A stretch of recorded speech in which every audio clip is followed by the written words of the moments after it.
안녕하세요. 김어준입니다. 정부의 탈원전 정책 결정은 공론화위원회를 거칩니다.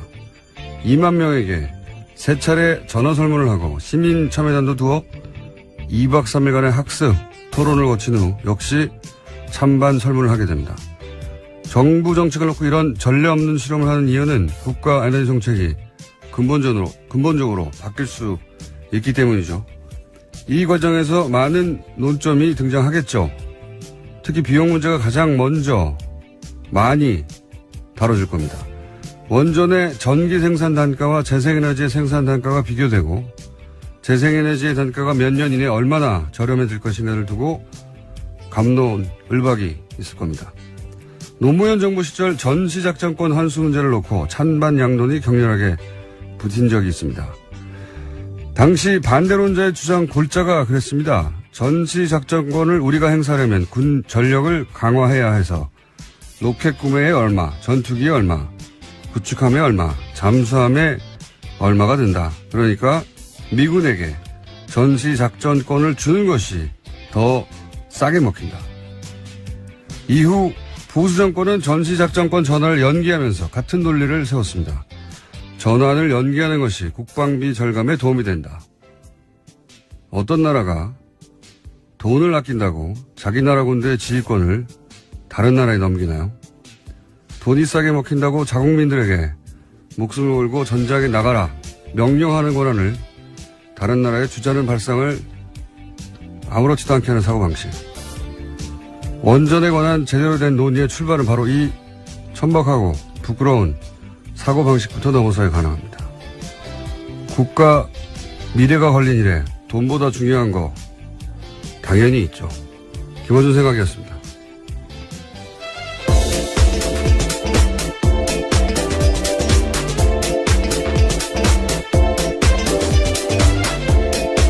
시사인의 김은지입니다. 목소리가 오늘 목소리가 아닌데요? 어떤 의미신가요? 목소리가 맑아요. 아, 말단이 감사합니다. 네. 그래도 크게 맑지는 않습니다. 네, 동의합니다. 자, 시사인의 김은지 기자 했나요? 네, 했습니다. 제가 맑지가 않습니다. 정신이. 자, 첫 번째 뉴스는요? 네, 오늘 이재용 삼성전자 부회장의 재판이 마무리됩니다. 지난 2월 28일 재판에 넘겨진 이재용 부회장의 결심 공판이 오늘 오후 2시에 열리는 건데요.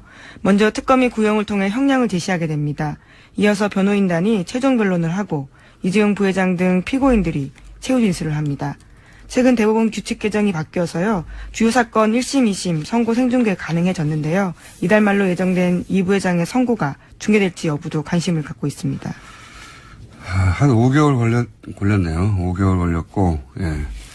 결심 공판이라는 게 이제 재판이 완전히 끝나는 게 아니라, 공방은 끝이 나는 거죠, 이제. 네, 이제 선고만 남은 상태입니다. 네. 그래서 이제 여기서는 구형을 하는 거죠. 예. 네, 검찰이 봤을 때 얼마 정도, 그러니까 지금은 예. 특검이죠. 특검이 형량을 제시하게 되는 겁니다. 검찰의 주장을 먼저 하고, 예. 그리고 나서 통상 한 2주 정도 있다가 재판부가 선고를 하겠죠. 예. 검찰이 뭐 10년을 요구했는데, 판사가 생각하기에는 5년이다. 뭐 이런 식의. 그러니까 오늘 아마 2시 이후에 나오는 형량은 그걸 보고 이제 뭐 5년이든 몇 년이 구형이 되면 5년을 사는구나 생각하실 수 있는데 그건 아니다. 예, 검찰의 주장, 그러니까 특검 쪽의 주장인 거죠. 네. 판단이라고 볼 수 있습니다. 그래서 이제 구형과 선고가 다른데 뭐 여전히 헷갈리는 경우가 많습니다. 오늘은 이제 구형만, 검찰의 주장만 있는 날입니다. 이 부분은 저희가 잠시 후에 주진희 기자 연결해서, 예, 주진희 기자가 삼성 사실 전문이었거든요. 오랫동안. 전문도 많아요. 예. 삼성 전문 기자로 10년 이상 살았기 때문에 잠시 후 연결해서 미니 한번 해보겠습니다. 자, 관련한 뉴스들이 좀 있습니까? 네, 지난주 금요일 이재용 부회장 재판에서 특검팀이 박근혜 전 대통령 조서 일부를 공개했습니다. 검사가 2015년 7월 25일 두 번째 독대에서 이재용 부회장에게 승마협회 운영을 잘못하고 있다고 질책했냐고 박근혜 전 대통령에게 물었자 박 전 대통령 대답은 이렇습니다. 어이가 없다. 내가 어떻게 질책을 하냐라고 답했다라는 건데요. 질책하지 않았다라는 진술을 한 겁니다. 뿐만 아니라 박근혜 전 대통령은 제가 제의해서 삼성이 승마협회를 맡았는데 고맙게 생각해야 하지 않겠냐라고 되묻기도 했다라는 건데요. 이 진술은 이재용 부회장이 지난주에 재판에서 박근혜 전 대통령이 크게 질책해서 매우 당황했고 이후 승마 지원을 챙겼다라는 취지의 내용과는 상반되는 내용입니다. 박근혜 전 대통령은 이제 본인이 압박을 가해서 대가를 얻어낸 게 아니고 스포츠 진흥을 위해서 자연스러운 정책적 판단 이런 걸 했다는 말이고 이제 삼성 쪽에서는 대통령의 압박 때문에 돈을 줬기 때문에 뇌물이 아니다. 예. 이런 이야기를 하는 거죠. 상반된 주장이 있고 이 결론은 대략 2주 후에 납니다. 2주. 예. 네, 구속 만기가 27일이어서요. 그 전에 날 것으로 보입니다. 뭐 대략 한 24, 5일 되지 않을까 싶은데 2주 후에나 결론이 납니다. 1심 결론이죠 물론. 자, 다음 뉴스는요.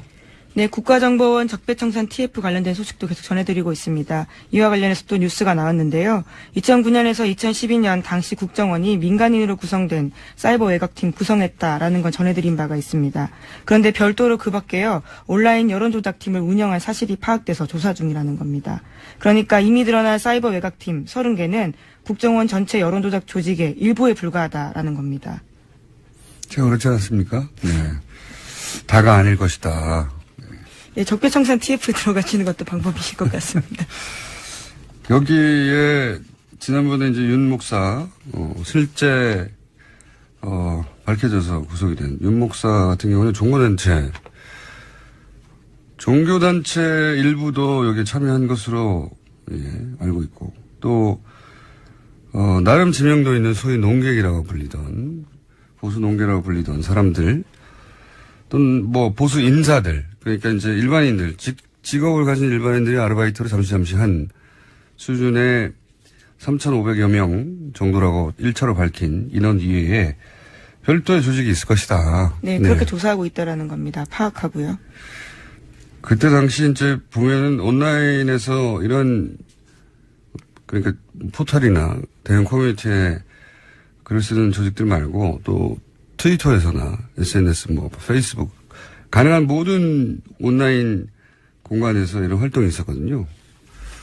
그러니까 뭐 그리고 여러 레벨에서 그냥 단순한 댓글 혹은 뭐 포털에서 댓글뿐만 아니라 아예 스스로 글을 창작해내는 수리에서도 있었기 때문에 저는 대단히 광범위한 왜냐하면 이 온라인 여론을 조작하는 팀 자체가 커졌어요 당시에. 처음에 심리 전단에서 출발해서. 네, 그렇죠. 심리 전단이 아니라 국으로 바뀌고, 이념도 바뀌고, 관리 조직 자체도 그렇게 어마어마하게 커졌는데, 당연히 훨씬 더 큰 조직이 있었을 거라고 봅니다. 네. 네, 그래서 국정원 댓글팀도요, 그 당시에 특별수사 하면서 2013년에 국정원 메인 서버 압수수색 영장 받아서 갔었는데, 국정원의 거부로 서버 확보에 실패한 바가 있습니다. 그런데 이번에는 적폐청산 TF가 이 메인 서버를 분석해서 조사하고 있기 때문에요. 관련해서 검찰로 넘어갈 수도 있다라고 보고 있습니다. 메인 서버에는 다 남아있겠는가 뭐 그런 생각도 듭니다. 예. 일부 있겠지만 여하간 여태까지 밝혀진 바로는 별도의 조직이 더 있다. 예. 또 관련 뉴스가 있나요? 네, 또 이렇게 사람들이 많은데 왜 이제까지 안 드러났을까에 대한 의문들을 가지실 수 있을 텐데요. 관련한 보도들이 또 있습니다. 국정원은 사이버 외곽팀에 참여한 민간인들에게 개별적으로 보안 서약서 받았다라고 합니다. 또 민간인들끼리 다른 팀의 존재를 알지 못하도록 국정원 직원이 이들을 점조직으로 관리했다라고 합니다. 간첩이죠, 간첩. 자국민을 상대로 한 여론 조작하는 간첩. 그렇게 저는 보입니다, 사실은. 예. 그리고 이제 예산도 보면 3,500원 얘기하면서 한 달에 2억 5천 이런 식으로 얘기했는데 이 국정원장의 최대 관심사 중에 하나였단 말이죠. 네. 이 일을 해서 다시 정권을 뺏기지 말고 유지해야 한다는 그런 목적하에 했는데 한 달에 2억 5천이라는 건 껌값입니다. 껌값. 정말 국정원의 방대한 조직 어마어마한 예산에 비하자면 국정원 최대 관심사에 이 정도밖에 돈을 안 썼다는 건 뭐 도저히 저는 3,500명이 전부가 아닐 거라고 생각이 들고. 그리고 이제 보안 서약서를 받아가지고 소위 제가 했어요라고 손들고 나온 사람이 없었다는 거죠, 과거에. 네, 처벌받거나 혹은 뭐 문제 제기를 할 수 없도록 만들었다라고 하는 것으로 근데 보이는데요. 이제 실제 이렇게 일한 사람들이 나와서 내가 누구로부터 어떤 식으로 지시를 받았고 어떤 활동을 하였다 말단에서 그런 사람을 사실 찾아야 되는데 좋은 방법이 있어요. 예. 이 포상금을 거는 겁니다. 누구에 대한 나와서 내가 보안사역서를 쓰고 그런 아르바이트를 했다는 사람한테 면책을 주고 포상금도 1억 이상 줘요. 예. 1억 이상. 아주 크게 걸어서 수많은 사람들이 자진해서 나올 거라고 봅니다. 이게 이제 그 민간에서 왜 댓글 가지고 크게 소송이 걸린 적 있지 않습니까? 네, 지금도 하고 있죠. 예, 모강사가 라이벌. 네, 사교육 시장에서는 꽤 큰 이슈입니다. 예, 라이벌 업체에서 대규모 댓글 단을 돌렸는데 잡을 수가 없잖아요. 이게 국정원이 꼭 해서 잡을 수가 없는 게 아니라 아이디를 추적하고 하는 게 되게 굉장히 어렵단 말이죠. PC방에서 하고 그러면. 그래서 억대 포상금을 걸었더니 나타났어요. 그래서 가지고 있는 모든 정보를 그런 일이 있거든요. 네. 여기서는 여기 역시 가능하다고 봅니다. 참조해 주십시오. TF팀. 자, 또 있습니까? 다른 뉴스가? 네, 이명박 전 대통령 쪽 반응에 대한 뉴스도 있는데요. 공식 반응을 내놓진 않았지만 측근들이 정치 보복이라면서 반발하고 있다라는 겁니다. 이명박 전 대통령 쪽 한 인사는 대응할 가치조차 없다. 국정원이 그렇게 할 일이 없냐라는 불쾌감을 감추지 못했다라고 하고요. 댓글팀이 없었다는 겁니까? 대응할 가치가 없었다라고 하는 것 봐서는요. 거기에 대한 대답은 하지 않은 것으로 보입니다. 국정원 그렇게 할 일이 없냐. 국정원 그렇게 할 일이 없냐는 얘기가 댓글팀이 없었다는 반응처럼 느껴지는데, 보여지는데. 네, 뿐만 아니라 예. 친이계 인사들도 정치와 절연하겠다라는 국정원이 여론몰이 공작에 나섰다라면서 반발하고 있습니다. 그러면서 끊임없이 과거 정부의 일을 들춰내는 것이야말로 적폐의 악순환이다. 이렇게 목소리를 높이고 있다고 합니다. 네. 목소리를 높이시죠. 네. 떨고 있겠죠. 자, 이런 반응은 나올 수 있는데 반응이 설득력을 갖기는 어려울 것 같습니다. 자, 다음 뉴스는요. 네, 어제 유엔 안전보장이사의 긴급회의가 열렸습니다. 유엔이 북한에 대한 강도 높은 제재안을 다시 내놓은 건데요. 북한의 주력 수출품인 석탄과 철, 철광석 등 주요 광물과 수산물의 수출이 전면 금지됐습니다. 또 북한의 연간 수출액의 3분의 1에 해당하는 자금 차단 효과가 있을 것으로 보이는데요. 다만 애초 예상됐던 대북 원유 수출 금지 조항은 중국과 러시아의 반대로 빠졌습니다. 원유 수출 금지까지 해버리면 사실 북한을 완전히 고립해서 붕괴시키겠다는 거죠. 북한 붕괴는 중국과 러시아가 원하지 않습니다. 네. 기본적으로. 어마어마한 난민이 1,000만 명 단위로 발생할 수도 있고, 그리고 그 지역에서의 권력 공백, 권력 공백이랑 불안정해지면 복지전도 있을 수 있고, 미국이야 저 멀리 떨어져 있는 태평양 건너 땅이지만 중국 러시아는 다 연결돼 있잖아요. 예. 게다가 이제 한반도에서의 미국의 영향력이 더 확대되고 한반도를 미국의 영향력 아래에 다 들어가게 하는 걸 원치 않죠. 중국 러시아는. 그래서 뭐 북한에 대해서 원유 수출까지 금지하는 건 앞으로도 없을 것 같습니다. 네. 자, 여기까지 하고요. 또 민의가 있기 때문에 한두 개 정도만 할게요. 네. 네, 국민의당 당대표 출마 선언한 당권주자 3명이요. 어제 잇따라 기자회견 열었습니다. 안철수 전 대표의 출마 정당성 여부를 놓고 설전을 벌인 건데요. 먼저 안철수 전 대표는 이렇게 말했습니다.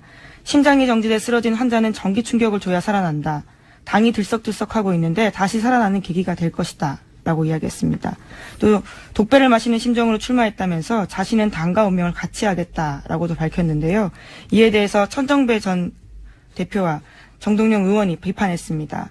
천정배 전 대표 같은 경우에는요. 누울 자리를 구분하지 못하는 몰상식한 몰염치한 출마다라고 비판을 했습니다.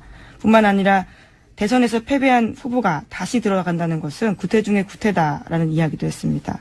정동영 의원 같은 경우에는 지난 1년 6개월간 사당하의 그늘에서 지지율 성적표가 5%가 되었다면서 이런 지도력으로 1, 2년 더 당을 이끈다고 하는 것은 소멸로 간다. 이렇게 비판했습니다. 당대표 자리를 놓고 이제 다투는 분들이니까, 이놈 이런 반응들이 격하게 오가는 거죠. 예. 전기 충격을 줘야 살아난다.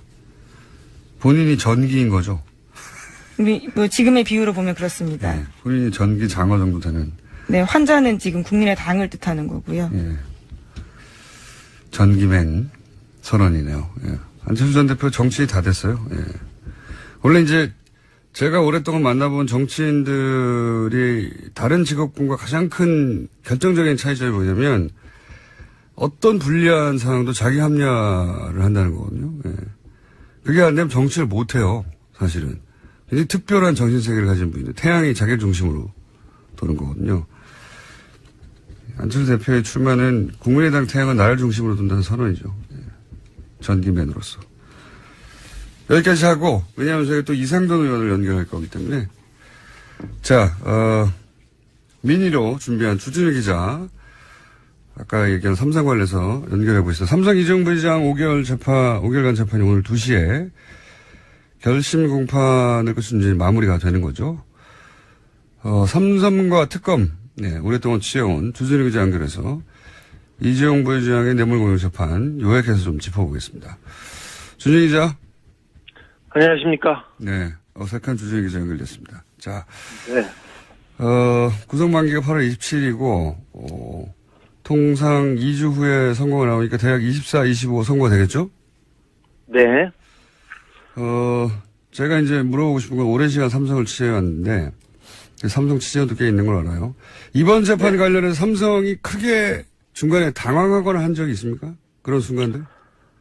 문영표 전 장관이 그 실형을 받았을 때 놀랐고요. 그리고 청와대에서 캐비넷에서 문건이 나왔을 때 놀랐습니다. 근데 가장 크게 놀란 것은 정유라가 법정에 나와서 이재용 부회장에 반하는 진술을 했을 때였습니다. 그때 삼성 측과 그리고 최순실 측에서 불출석 사유서를 내고 그리고 막으려고 사람을 동원하기도 했었거든요. 그런데 정유라가 등장했을 때 삼성은 패닉이었습니다.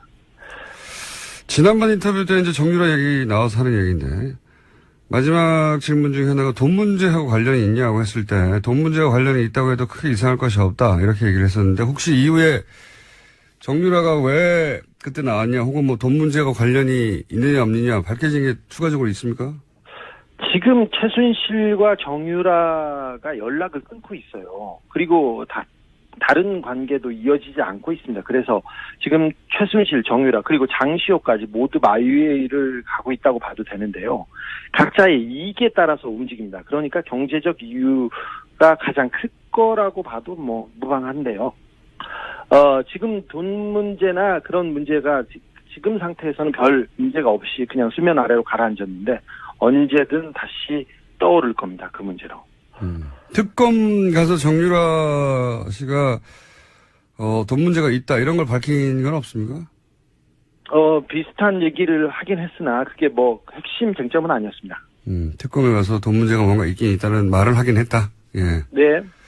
가족 간에. 그리고 이 뇌물죄 특히 재벌이 연루된 뇌물죄 경우는 결정적 증거가 과거에도 안 나왔기 때문에 결국 포괄적 뇌물 수수라고 하는 법리가 나왔어요. 예. 이 재판 기간 중에 이재용 부회장의 불리한 진술 증거가 추가 나오는데 한번 정리를 해보자면 문영표 시형 나온 게 있고요. 네. 그리고 김종전 차관의 진술도 있었죠. 대표적 진술이 뭐가 있었죠? 김종 차관이 이런 진술을 했습니다. 제가 2015년 7월 8월에 박상진, 그러니까 삼성 사장입니다. 박상진이 정유라 지원을 위해 독일로 출국할 무렵 박상진하고 통화했는데 박상진이 박근혜 대통령이 갑자기 이재용에게 정유라가 올림픽 나갈 수 있도록 지원해달라고 요청했다고 말해서 깜짝 놀랐던 기억이 있다. 결정적인 진술로 작용하고 있습니다. 정유라 이름이 직접 나와서 깜짝 놀랐다. 뭐 이런 얘기 했었죠. 그렇죠. 예, 정유라를 도와달라고 했어요. 예. 그리고 정유라가 특검에 와서 진술한 내용 중에 혹은 뭐 법정에서 진술한 내용 중에 특별히 불리한 내용은 뭐가 있었습니까? 삼성에? 이재용 부회장 측은 최순실 씨가 독일에서 말들을 사고 교환하고 이런 거에 대해서 전혀 삼성은 몰랐다고 얘기했는데 정유라 씨가 법정에 나와서 삼성이 말 세탁 관련해서 그 과정을 몰랐을 리가 없다. 다 알고 있었다 이렇게 얘기했습니다. 그래서 굉장히 난처해졌습니다. 청와대 문건 나온 것 중에 혹시 법정에 제출됐거나 한 것 중에 이 언론에 제대로 보도되지 않았는데 불리한 내용은 또 뭐가 있었습니까? 캐비넷에서 나온 문서 이름이 아예 삼성 경영권 승계 지원이라는 자필 메모였고요. 그래서 청와대가 얼마나 도와주고 있는지 정확하게 써 있습니다. 그거 말고는 지금 보도되지 않은 것 중에 장충기 미래전략실 차장의 문자 메시지가 있습니다. 문자 메시지요? 예, 빼도 박도 못할 스모킹건입니다. 사실 뇌물을 주고 인증샷 찍지 않지 않습니까? 그래서 직접 증거, 결정적인 증거는 없습니다, 사실.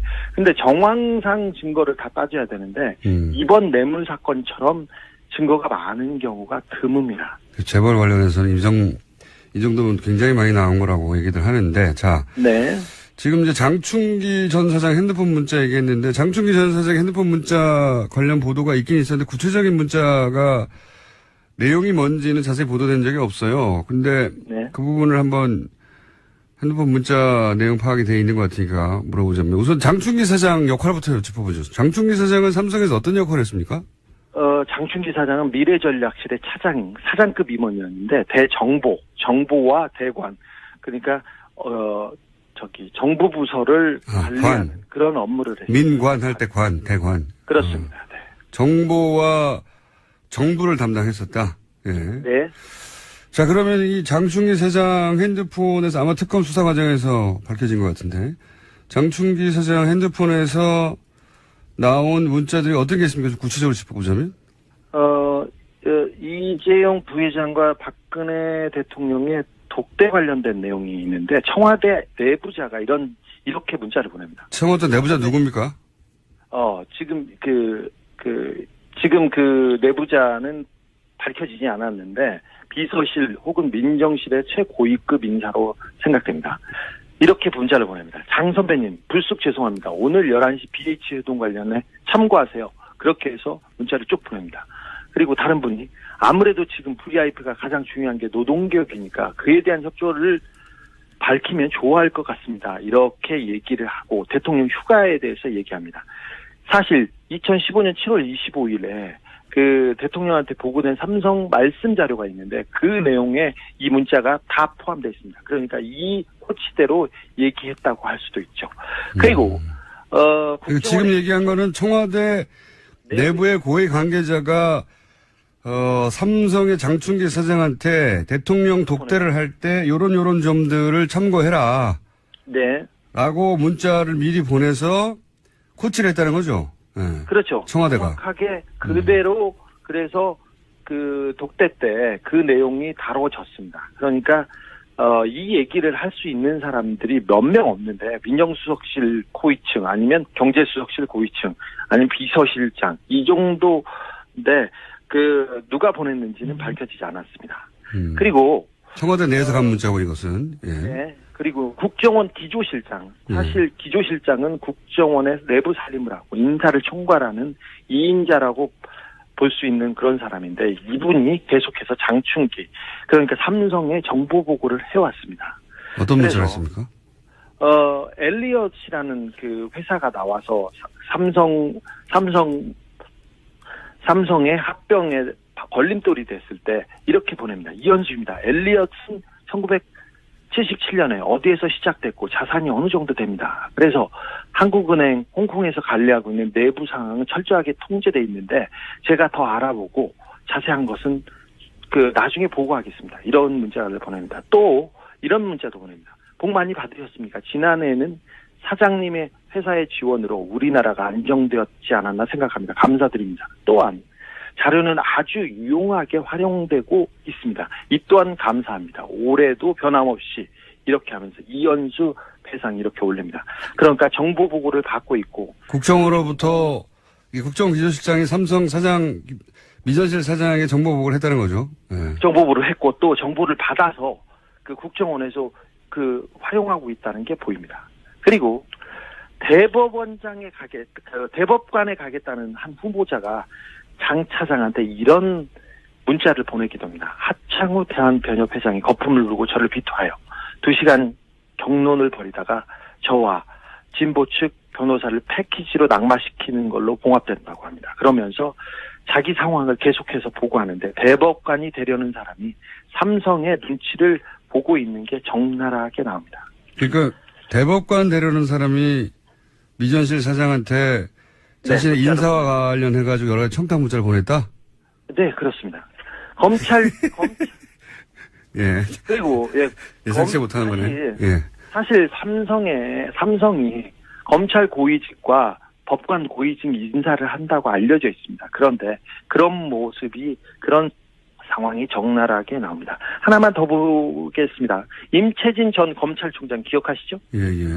예, 이분이 이렇게 문자를 보냅니다. 임채진이네. 그동안 건강하게 잘 지내셨는가? 이번 토요일 미팅 계획대로 예정돼 있지? 그러면서 자기 사위 날더러 꼭 좀 갈 수 있도록 자네에게 부탁해달라고 하네 그려. 그러면서 인사청탁을 합니다. 뭐라고요? 어디를 갈 수 있게 꼭 부탁한다고요? 인도에 예. 인도의 한 자리를 원합니다. 해외 근무를 원래 원하는데 자기 사회에 인사청탁을 하는데 사위가 어디서 근무했는데요? 삼성에서 근무합니다. 아하. 삼성에서 근무합니다. 그리고 인사청탁을 하거나 청탁을 하는 게 이런 검찰 관에 있는 사람뿐만 아니라 매경도 이렇게 청탁을 하고 보고도 하는데 매경이요? 언론사요? 예. 네, 언론사 간부 매경의 간부가 이렇게 문자를 보냅니다. 존경하시는 실 차장님, 어제 감사했습니다. 면세점 관련해서는 땡땡땡과 상의해서 보고 매경이 어떻게 해야 삼성의 면세점 사업을 도와줄 수 있을지를 구체적으로 알려주셨으면 좋겠다고 합니다. 김땡땡 올림. 매경의 고위 간부입니다. 매경의 고위 간부가 삼성에게 네. 삼성을 위해서 어떻게 기사를 써야 할지를 알려달라고 네. 삼성 미전실 사장한테 문자를 보냈다는 거죠? 네, 그렇습니다. 최근에 대단하네요. 삼성 관련 재판에서 경제신문들 있지 않습니까? 머니투데이를 필두로 경제신문들이 다 나서서 재판이 불안하다. 이거 증거도 없다. 그러면서 계속해서 호도를 하고 여론 조성을 합니다. 예. 그걸 가지고 계속해서 법원을 압박하고 있는데 이게 다 이런 네트워크 때문에 그렇습니다. 그렇다고 추정됩니다. 예. 네네. 청와대에서 장충기 사장한테 민정수석실, 비서실장 모든 인사를 관여하는데 내부에서 그 인사 정보를 계속해서 보고하고 있었습니다. 삼성이 이 정도입니다. 그러면 삼성에서 이제 최순실의 존재를 몰랐다고 이제 주장하고 있지 않습니까? 그 네. 영향을 처음에 몰랐다가 나중에 알았다. 하는데 이 정도 영향력, 정보력이면 이 주장은 말이 안 되지 않나요? 몰랐다고 하는 건 말이 안 되죠. 사실 한화 김승현 회장의 아들이 특검에 나왔었죠. 그때 폭행 사건으로 구속되어 있었어요. 근데 김승현 회장의 아들은 승마 선수였고 정유라와 함께 금메달을 따기도 했죠. 아시안 게임에서. 그 사람이 아들이 특검에 불려와가지고 초밥이 먹고 싶다고 해서 초밥을 한 개 사줬습니다. 그러니까 그걸 먹고 최순실이 실세라는 것은 당시에 말똥 치우는 파키스탄 노동자들도 다 한다 이런 얘기도 했어요. 그러니까 말 타는 사람은 삼성을 몰랐을 수도 없죠. 그랬는데 미전실이 우리나라 정보를 파악해서 주물럭주물럭합니다. 청와대 정보나 국정원 정보보다 삼성 정보가 더 정확하다는 얘기가 세간에 있지 않습니까? 그래서 이런 얘기가 나오는 건데 미전실 사장의 영향 얘기 이 정도입니다. 그래서 우리 사회를 이렇게 주무르고 있습니다. 그래서 다 알고 있었어요. 사실 그리고 독일 프랑크푸르트에 삼성 유럽 본부가 있는데 거기에 있는 삼성 양혜경 사장이라는 분이 최순실의 뒤를 오래전부터 봐줬다고 여러 차례 증언이 나오고 있습니다. 그래서 삼성이 먼저 최순실의 존재를 알고 승마협회를 접수해서 이 최순실 뒤를 지원해야 된다. 최순실을 독점해야 된다. 하면서 먼저 움직였다고 보는 게 지금 상황에서는 훨씬 더 자연스럽다고 봅니다. 최순실을 독점해야 한다. 예. 혹시 이 특검은 이제 이런 문자나 지금 뭐 공개한 문자 몇 개 있지만 공개하지 않은 문자나 또는 여러 가지 정보가 더 많이 있을 텐데 특검이 수사를 하고 나서 이 삼성과 이재용 부회장에 대해서 뭐라고 표현합니까? 지금 뭐 최순실을 독점한다고 하고 이야기하길래 내가 묻는 건데 네네. 특검을 법적인 걸 묻는 게 아니라 수사를 하면서 받은 인상 뭐 이런 게 있을 거 아닙니까? 네. 특검 검사들하고 특별히 최순실과 정유라를 취재했던 검사들 사이에 이런 얘기가 있어요. 특검 초기에는 박근혜가 대통령인 줄 알았는데 최순실이 대통령이었다 이렇게 생각했다. 그런데 막판에 삼성 수사를 해봤더니 우리나라의 대통령은 이재용이었고 장충기가 비서실장이었다 이렇게 얘기합니다. 그런 정도로 비유한다. 네, 그렇습니다. 삼성 뇌물 공여 사건에 관해서는 그렇다는 얘기겠죠.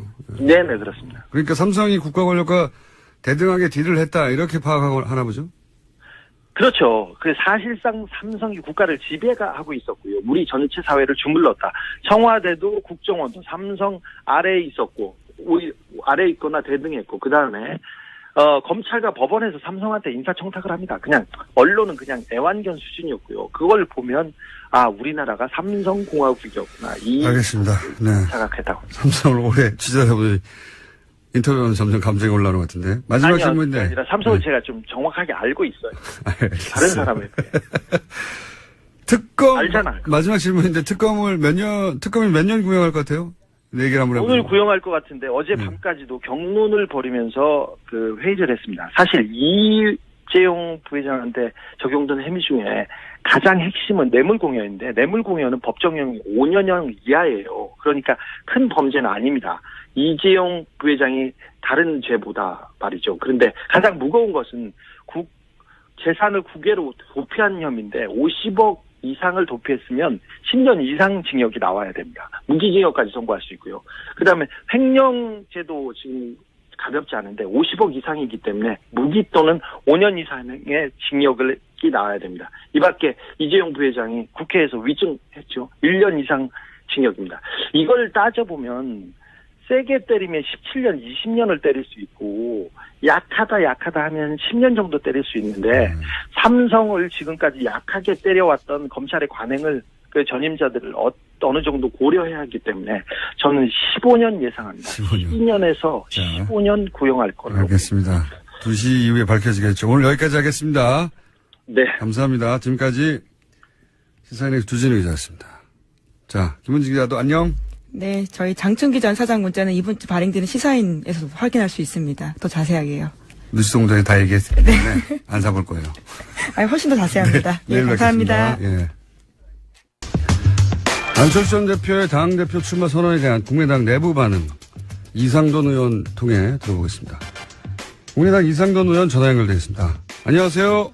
네, 안녕하십니까? 네, 여러 차례 저희가 인터뷰 요청드렸는데 오늘에서 연결이 됐습니다. 네, 그렇습니다. 네. 다음에는 꼭 스튜디오에 한번 나와주시고요. 반갑습니다. 어제 당대표 출마 반대하는 의원들과 함께 심야회동을 하셨다고 알고 있는데 어떤 이야기 오고 왔습니까? 심야까지는 안 되고 밤 9시에 만나서 그런 얘기를 했습니다. 이미 보도에 나온 그대로입니다. 그대로고 안철수 전 대표가 당대표에 나와서는 안 된다.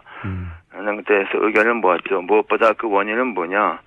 이번 전당대회는 임시 전당대회다 말이죠. 박지원 의원이 대표직을 내놨죠. 대선 패배 책임을 지고 그래서 하는 것인데 대선 패배에 대한 책임을 볼 것 같으면 박지원 전 대표보다 10배, 100배나 많은 안철수 전 대표가 대표직 나오겠다는 것은 이건 어불성설이다. 그런 데 대해서 의견 일치를 모았습니다. 네. 지금 출마를 반대하시는 의원들이 당내에 몇 분이나 됩니까? 당직자들은 의견 표명, 공개적인 표명은 이제 삼가하고 있지만은 포함은 절반을 훌쩍 넘는다고 보고 있습니다. 당 전체를 보자면 절반을 넘는다. 의원들 중에 거꾸로 그러면 출마를 찬성하시는 분도 있습니까? 적극적으로 그 지지를 처음부터 말했던 의원은 사실 이원주 의원 한 사람뿐이었고 또 이제 자신이 생각하기에 안철수 전 대표 때문에 국회의원이 됐다고 생각하는 몇 사람들은 그래도 도와야 되지 않느냐 이렇게 보고 있는데 저는 전 그런 거 우습다고 봅니다. 국회의원이 되면은 그 헌법기관인데 그 자기가 독자적인 판단을 해야지. 나는 안 대표 때문에 국회의원 됐으니까 뭘 해도 도와야 된다. 그건 우습다고 생각합니다. 이게 이제 80년대 외국 사례긴 한데 선거 낙선의 충격이 가족 중 일원이 사망했을 때 충격이 범간다 이런 연구가 있거든요. 그러니까 낙선 충격이 대단하다는 건데 저는 이제 이 전체 최근의 상황 중에 가장 이상한 대목이 안철수 전 대표는 그런 충격이 거의 없는 것처럼 보이거든요. 의원님이 보시기에 어떻습니까? 네, 충격이 거의 없죠. 거의 없는 게 아주 없죠. 대선 끝나고 나서 하루 이틀 후에 자기가 다음에 대통령 선거 나오면 50% 넘는 득표를 된다고 그러지 않았습니까? 그런 말 했죠. 네, 그 정상적이 아니라는 걸 보여주는 거죠. 이런 말, 노사모 같은 조직이 없어 패배했다거나 결선 투표제가 도입됐더라면 이번에 본인 1위 했을 수 있다 이런 발언도 했어요. 그러니까 본인 대선 패배의 원인을 본인이 아니라 다른 데서 찾는 걸 보니까 대선의 패배를 있는 그대로 받아들이지 못하고 있는 걸까요?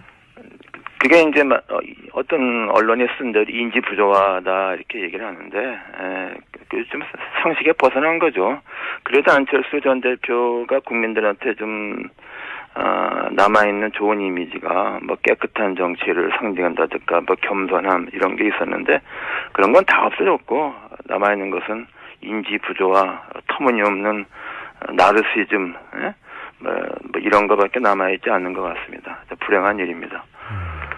안철수 전 대표가 이제 출마 명부로 내세운 것 중에 하나가 109명의 원외위원장들의 강력한 요구가 있었다. 근데 이제 여기도 잡음이 좀 있어요. 본인은 당대표 출마 지지선언을 해서 서명한 게 아니다. 이런 위원장들도 있는데 이 사태 파악이 됐나요? 전후 사정이? 네, 아직은 정확히 파악은 안 돼 있으면 저는 대충 심증이 있죠. 그 얘기가 좀 공론화된 게 제가 그 인터뷰에서 얘기해서 이제 드러났죠. 저는 지난번 총선이나 이런 거간에 좀 지방의 그 원외위원장 사정을 굉장히 많이 아는 사람이죠. 100명씩 나올 수가 없습니다. 그리고 저도 확실하지만 대충 심증 가는 부분이 있죠. 그리고 어떻게 심증이 가십니까? 왜? 대표가 이제 그거는 허수다. 이렇게 좀 공개적으로 반박을 했죠. 네. 심증이 가신다는 거는 그러니까 서명을 하긴 했는데 당대표 출마하라고 서명한 게 아니라는 겁니까? 아니면 서명까지 한 건 아니고 동의를 했다고 그러는데 그 동의도 정확한 것 같지 않고 109명의 명단을 발표해야 되지 않습니까? 못하고 있지 않습니까? 그리고 109명의 숫자가 나올 수가 없습니다. 숫자도 가장이고 명단도 없다. 그러니까 그 제보 조작 사건이 재판이죠.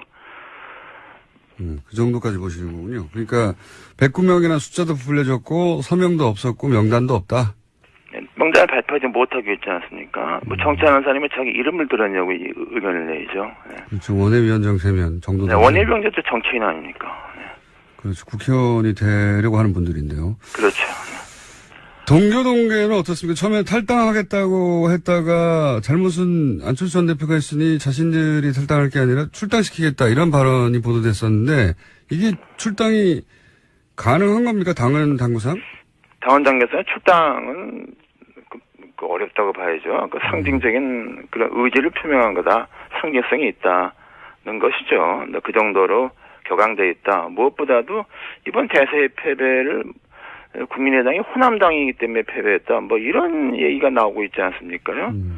제가 보기에는 안철수 전 대표가 그나마 대통령 선거 나가게 된 것은 박지원 전 대표 때문이죠. 1년 동안 박지원 전 대표가 안 대표를 전폭적으로 밀어서 대선까지 간 거 아닙니까? 이건 어떻습니까? 지금 이제 물론 이것도 다 분석인데 언론들이 잘 이해가 안 가니까 이런저런 분석을 내놓습니다. 그러니까 당을 이제 호남 의원들이 다 장악을 해버리면 본인의 안철수 전 대표 본인의 입지가 사라질 것 같아서 그래서 출마했다 이런 분석이 있는데요. 그런 해석도 가능하다고 보는데요. 사실은 안철수 전 대표의 입지가 지금 앞으로 있겠습니까? 솔직히 말씀드려서 이제 지난번 대선 토론 때 이미 다 드러났지 않습니까? 이미 저는 그렇게 봅니다. 네. 굉장히 야박하게 평가하시는군요. 그럼 이런 표현들은 어떻습니까? 극중주의라든가, 뭐 전기 충격에 의해서 당이 지금 주목을 다시 받고 있다든가, 또 뭐 안중근 의사를 비유한다든가. 아니, 그거 좀 뭐 표현 같은 거, 예. 뭐 이렇게 신경 쓸 필요가 없습니다. 뭐 좀 심하게 말하면은 혹시 뭐 영어 단어에 뭐 불시시라는 영어 단어 있지 않습니까? 그 정도밖에 안 되는 거고, 그게 뭐 비중을 들 필요가 없습니다. 말이 안 되는 얘기죠. 네. 굉장히 화가 나신 것 같은데. 그러면 진짜 이유는 뭘까요? 이제 국민의당 소멸 때문에 나왔다. 뭐 호남 의원들에 대한 당 장악을 우려했기 때문이다. 지방선거에서 공천권을 쓰려고 한다. 뭐 등등 이제 이해가 안 가니까 여러 언론이 여러 방식으로 이유를 분석하고 있는데 의원님이 보시기에는 진짜 이유가 뭐라고 보십니까? 그냥 진짜 이유는 이해가 안 되는 거죠. 그 어떤 언론이 뭐 이른바 인지 부조화증에 빠졌다. 뭐 그게 정확한 분석이라고 봐야 되는 거죠. 뭐 그거 외에는 답이 없습니다. 대통령 선거 끝나고 나서 그 다음 날 내가 다음에 나가면 50% 넘어도 된다고 말하는 사람은 그 이해가 됩니까? 그 이해 안 됩니다. 제가 대통령 선거 지난번 끝나고 2012년 그해 가을에 문재인 대통령이 저하고 한 2번 저녁을 초대한 적이 있는데 제가 느끼기에 그 10월 달인데 불구하고 문재인 대통령은 그 당시 대선 후유증에 아직 그 굉장히 가위 눌림 같은 상태에 있는 거 제가 느꼈어요. 그게 정상입니다. 그렇죠. 그런 과정을 거쳐야 다음에 정치적으로 재개하는 거죠. 그렇긴 한데 보통 뭐 통상 큰 선거에서 지고 나면 뭐 지지자들은 울고 당사자들은 미안해하고 그러면서 한 1, 2년 정치활동하지 않다가 네, 스스로 그게 정상이죠. 네, 패배 원인을 곱씹고 뭐 그런 게 통상인데 대선 직후부터 노사모 조직을 찾고 그런 게 이상하긴 했습니다만 그게 쭉 이어지는 것 같기도 합니다. 지금 상황에서 그런데 출마는 말릴 수 없을 것 같은데 출마하게 되면 결국 그래도 안철수 전 대표가 직전에 대선 후보였고 하니까 당선될 가능성이 높지 않겠습니까? 아니, 그거는 일단에 그 정동영 의원과 천정배 의원의 거취를 봐야 된다고 봅니다. 참고 삼아서 저는 뭐 정동영 의원이나 그 천정배 의원이 당대표 되는 거를 뭐 반대하는 것도 아니지만 지지하는 것도 아닙니다. 다만 문제는 당이 이렇게 한 사람의 일종의 나르시즘에 흔들려서는 이게 안 돼, 공당이 아니다. 이런 생각이고요. 그래서 일단은 그 정동영 의원과 천정배 의원이 오늘 내일 며칠 동안에 그 두 사람의 결심을 일단 봐야 됩니다. 그건 누가 말할 수 없고 본인의 결심이죠. 과연 단일화를 나갈 것인가, 단일화를 말씀하시는 부산시킬 것인가, 단일화할 것인가, 뭐 이걸 저간 그 두 사람의 결심을 봐야 됩니다. 네. 그 말씀은 그러면 두 분 중에 한 사람으로 단일화되면 안철수 전 대표하고 대결 구도가 섰을 때 그 단일화된 혹은 뭐 남은 한 사람을 지지 선언할 수도 있다 이런 말씀이시네요? 아니 저는 뭐 지지 선언 저 개인은 뭐 지지 선언을 떠나서 전 기본적으로 당이 이렇게 해서는 안 된다. 헌법기관이 국회의원 헌법기관인데 40명이 있는 그 집단이 이런 게 도대체 이게 상식에 어긋나는 일이죠. 하여튼 저는 그래서 어떤 원칙적인 입장에서 말씀드리는 건 이제 말하는 겁니다. 지지 선언까지는 아니더라도 누군가를 지지한다기보다는 안철수 전 대표 당선은 안 된다는 낙마 선언을 하시는 건가요? 그러니까 말하자면? 낙마 선언은 반대 선언이죠. 반대선언. 반대죠. 그래서는 안 된다. 그리고 이 모든 책임 있는 사람이 뭐 의사로 나서는 거죠. 그건 얘기가 안 되죠. 그런 소위 이제 낙마 선언 혹은 뭐 반대 선언을 할 의원분들이 당내에 많습니까? 아니 그런 게 지금 말씀드렸잖아요. 거기 인식을 같이 하고 있는 분이 절반 이상이 된다. 절반 이상입니다. 다만 이제 지금 주요 당직을 맡고 있기 때문에 공개적인 말은 삼가고 있는 것이죠. 네. 의원님이 직접 출마하시는 건 어떻습니까? 글쎄요, 저는 뭐 그건 생각해 본 적이 없습니다. 그 뭐 도와주시겠어요? 그건 무슨 그런 정책까지 엄청난 말씀을 저한테 하시네요. 의원님 출마하시면 굉장히 신선할 것 같은데. 네. 글쎄요, 뭐 되게 신선할 것 같지 않은데요. 저도 뭐 오늘 여기까지 하고요. 저희가 다음에 스튜디오 직접 모시겠습니다. 오늘 말씀 감사합니다. 네, 감사합니다. 네. 지금까지 국민의당 이상돈 의원이었습니다.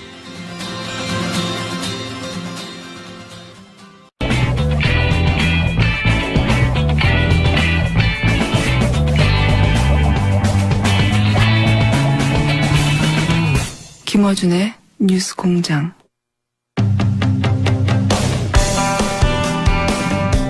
파리 부동산 대책이 발표된 후 첫 번째 주말이 지났습니다. 시장 반응 어떤지 한번 알아보겠습니다. 한국공인중개사협회 고문을 역임한 숭실사이버대 부동산학과 김학환 교수 전화 연결했습니다. 안녕하세요, 교수님. 네, 안녕하세요. 네. 목소리가 아주 좋으십니다. 네. 이 대책 내용이 상당히 강하다라고 하는 언론 보도들이 있는데 우선 주요 내용이 뭔지 그리고 얼마나 강력한지 한번 여쭤보겠습니다. 우선 주요 내용이 뭡니까? 우선 뭐 세제, 금융, 청약제도, 또 주택 공급, 불법행위, 단속 등을 아주 망라한 이런 이제 종합 대책이라고 볼 수 있는데요. 말씀하신 대로 그 대책 내용이 이제 상당히 강력합니다. 서울 전 지역하고 경기 과천 또 세종시를 투기 과열지구로 지정했고요. 강남 4구 등 서울 11개 구를 투기 지역으로 묶었습니다. 또 거기다가 다주택자에 대한 양도소득세하고 금융 규제를 강화했고요. 또 주택 가격의 이상 과열의 진원지가 됐던 재건축은 물론이고 또 그동안의 대책에서 빠져있던 재개발, 또 지방의 분양권, 오피스텔에 대해서까지 전매 제한을 하는 이런 강력한 규제 내용이라고 볼 수 있습니다. 이게 얼마나 강력한지 사실 이 업계에 있지 않으면 좀 피부에 와닿지가 않은데 좀 예를 하나만 들어봐 주십시오. 이게 얼마나 강력하다. 네네. 우선 이 대책이 나오니까요. 현장 분위기에서는 특히 중개업계 쪽에서는 이게 핵폭탄급이다. 이제 보통 이런 표현을 하고 있습니다. 그래서 대책이 적용되는 지역의 경우에는 바로 이제 뭐 급매물이 3억 원 이하로 이렇게 내린 급매물까지 이렇게 출하되는 등 아주 그 시장 분위기가 냉각되고 있고요. 또 이로 인해서 잘못하면은 거래 절벽 현상도 발생하는 게 아닌가 이렇게 우려를 하고 있습니다. 공인중개사협회에 공을 하셨으니까 공인중개사들 반응을 많이 들어보셨을 것 같은데 핵폭탄이다. 그런 표현 말고 또 다른 반응은 없습니까? 지금까지 나왔던 대책 중에서 네. 가장 그 강력한 이런 그 대책이다. 이런 이제 생각이고요. 그리고 또 이제 여기에 공인중개사들 입장에서는 이제 아무래도 뭐 시장이 냉각되고 거래가 침체되면 영업에 타격을 받는 건 당연한데요. 또 하나 이제 그 대책 내용 중에 보면은 이제 부동산 불법행위 단속을 위한 특별 사법경찰 제도를 도입하겠다. 예. 뭐 단속 행정의 실효성을 강화하겠다. 또 이제 합동 점검반을 구성해가지고 현장 점검을 좀 높이겠다. 뭐 이렇게 이제 내용이 있는데요. 이런 부분에 대해서는 마치 이게 공인중개사들이 그 투기를 조장한 세력인 양 이렇게 취급하는 것이 아닌가 하는 겁니다. 그래서 여기에 대해서도 좀 매우 불쾌하다는 이런 입장을 가지고 있습니다. 중개업자들이 그런 반응을 보인다는 건 물론 뭐 중개업자들은 먹고 사는 문제니까 본인들이 먹고 사는 문제에 타격이 오니까 이제 불만이 많을 수 있는데 그렇다면 이 정책이 제대로 된 방향으로 가는 거다 이렇게 일반인들 입장에서 보면 됩니까? 어떻습니까?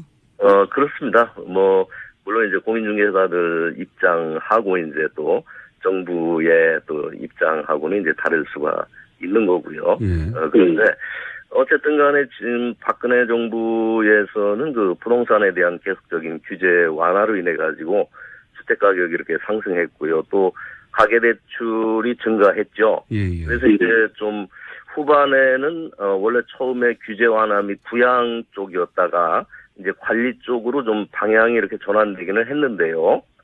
그럼에도 불구하고 박 정부에서도 이제 11.3 대책을 내놨는데도 불구하고 주택 시장이 이제 계속 과열 양상을 빚었습니다. 예. 사실은 이거 어떤 뭐 정권이 변경되는 차원에서 뭐 달리 취급할 문제가 아니고 좀 주택 시장을 안정화시켜야 된다는 측면에서는 좀 불가피한 측면이 있는 이런 대책이라고 이렇게 볼 수가 있는 거거든요. 그러면 교수님은 이 대책 이 정책 발표로 부동산 시장이 소위 안정될까요? 안정된다는 게 이제 집값이 좀 잡히고 그렇죠. 그리고 이제 불필요하게 투기의 목적으로 주택을 많이 소유하고 있는 사람들이 매물을 내놓고 뭐 이렇게 돼야 되는 건데 네네네. 전망은 어떻습니까? 이제 아무래도 뭐 이번 대책에서 이제 정부도 밝혔듯이요. 이제 집을 거주 공간이 아니라서 이제 어떤 투기 수단으로 전락시키는 일은 용납하지 않겠다 하는 이런 이제 의지를 강력하게 표명한 건데요. 여기에 이제 호응해가지고 금융기관에서도 또 다주택자들에 대한 대출 제한 등의 조치를 취해가지고 이제 정부 정책에 호응하고 있지 않습니까? 네. 이렇게 되면 이제 아무래도 뭐 대출 받아가지고 단기적으로 이제 분양권 투자를 했다라든지 또 갭 투자를 했다라든지 이런 사람들이 좀 어려움을 겪을 거고요. 또 다주택자들의 급매물이 이제 출회될 수밖에 없고요. 또 재건축 시장의 과열도 어느 정도는 진정될 것으로 봅니다. 따라서 이렇게 되면 이제 주택 시장 전반적으로 이제 주택 가격 하락 요인으로 작용하게 될 거고요. 결국은 주택 시장이 이제 안정화될 것으로 저는 전망하고 있습니다. 그러니까 이제 업계나 시장에서 불만을 가진 거하고는 또 별개로 정부 정책이 국민 일반을 위해서는 성공하는 방향으로 정책 방향이 잘 잡혔다. 이렇게 이제 일단 평가를 하시는 거군요. 예. 네네. 그런데 보면 과거 정권에도 그랬는데, 네. 항상 정부 정책이 나오면 잠시 이제 숨을 고르고 관망하다가 결국은 업자들이 혹은 뭐 시장이 정부 정책을 이기는 경우가 많았지 않습니까? 살 길을 차단해서. 네. 이번에는 그런 틈이, 예. 네. 물론 뭐 그동안에 보면 이제 많은 사실은 냉탕과 온탕의 부동산 대책이 있었죠. 여러 번. 그래서 이제 그것 때문에 사실 이제 어떤 정도 학습 효과가 된 것도 사실입니다. 예. 그래서 이제 이번에도 역시 뭐냐면은 좀 버티면 그러니까요. 앞으로 이제 또 정권이 바뀌게 되면은 부동산 정책도 이제 달라지지 않을까 이렇게 이제 많이들 생각을 할 그러니까 겁니다. 5년간 안 팔면 되는 거 아니냐 뭐 이런 식의. 그렇죠. 버티면. 예. 그런데 사실은 아까도 말씀드렸듯이 이번 그 부동산 규제는 어떻게 보면은 정권 교체 여부에 따라서 방치될 그런 차원의 문제는 저는 아니라고 봅니다. 왜냐하면 가계부채가 1,400조에 육박하는 심각한 수준이고요. 또 이제 재건축 등으로 인해서 정말 주택 가격이 급등해가지고 어떻게 보면 주택 시장이 좀 비정상적으로 과열됐다고 볼 수가 있습니다. 따라서 그 정상적인 정부라고 하면은 규제를 할 수밖에 없는 상황으로 악화된 게 아닌가 저는 이렇게 생각이 되고요. 또 이제 전국의 그 주택 평균 매매 가격을 보면은 1년 전에 한 2억 4,600만 원 수준인데요. 2억 5,100만 원으로 또 서울 같은 경우는 4억 6,900에서 4억 8,100만 원이 됐습니다. 이렇게 되면 정말 서민들 입장에서는 내 집 마련하기가 어렵거든요. 그렇죠. 물론 이제 그동안에 주택 공급을 많이 확대를 했는데요. 그러나 보급률이 100%를 넘지만은 실제 그 자가 보유율이나 점유율을 보면은 60% 수준에 불과하거든요. 그래서 이런 상황이 지속된다고 한다면 아마 다음 정부에서도 저는 부동산 정책의 어떤 그 규제라는 방향을 이게 크게 전환하는 것은 좀 쉽지 않을 것으로 저는 생각합니다. 그러니까 집은 이미 사실 충분하거든요. 한 가구당 전 국민이 집 한 채씩 갖출 수 있는 집이 이미 보급률로는 그렇죠. 예, 네. 공급이 됐는데도 불구하고 절반 가까이 있는 집이 없는 거 아니겠습니까? 네. 그렇습니다. 이 상황을 바꾸려고 하는 건데 이런 건 어떻습니까? 뭐 분당, 일산 이런 지역처럼 이번에 지정 안 된 지역 그 지역이 오히려 가격이 올라가가지고 네. 결국은 뭐 또 이 정책이 실패로 연결되는 게 아니냐 이런 이야기도 있는데요. 네. 물론 이제 일시적으로는 뭐 대책에 적용을 받지 않는 지역에는 이제 풍선 효과가 보통 나타날 수 있거든요. 예. 그래서 이번에도 보면 그 일부 비적용 대상 지역에 주택 청약 경쟁률이 치솟기도 했습니다. 네네.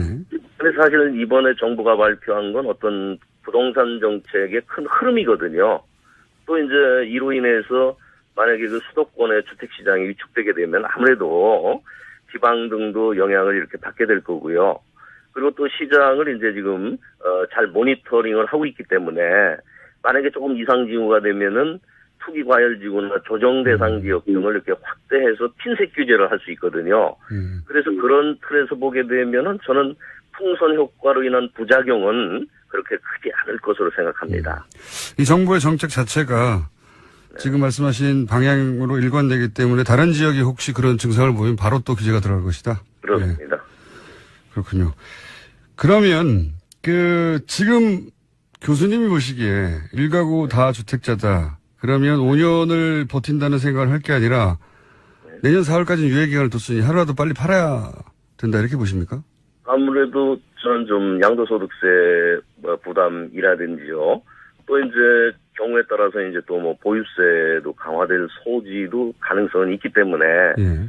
이런 점을 고려한다면은 오히려 기회를 줄 때에 좀 다주택자 특히 어떤 자기 자금에 의하지 않고 대출을 받은 이런 경우에 있어서는 처분을 하는 것도 하나의 그 어떤 바람직한 방향이 아닐까 생각합니다. 한 가지만 더 여쭤보자면요. 이제 물론 이 정책도 너무 과하다고 하는 또 시장 중심으로 사고하시는 분들도 있지만 네. 한편에서는 기왕 이렇게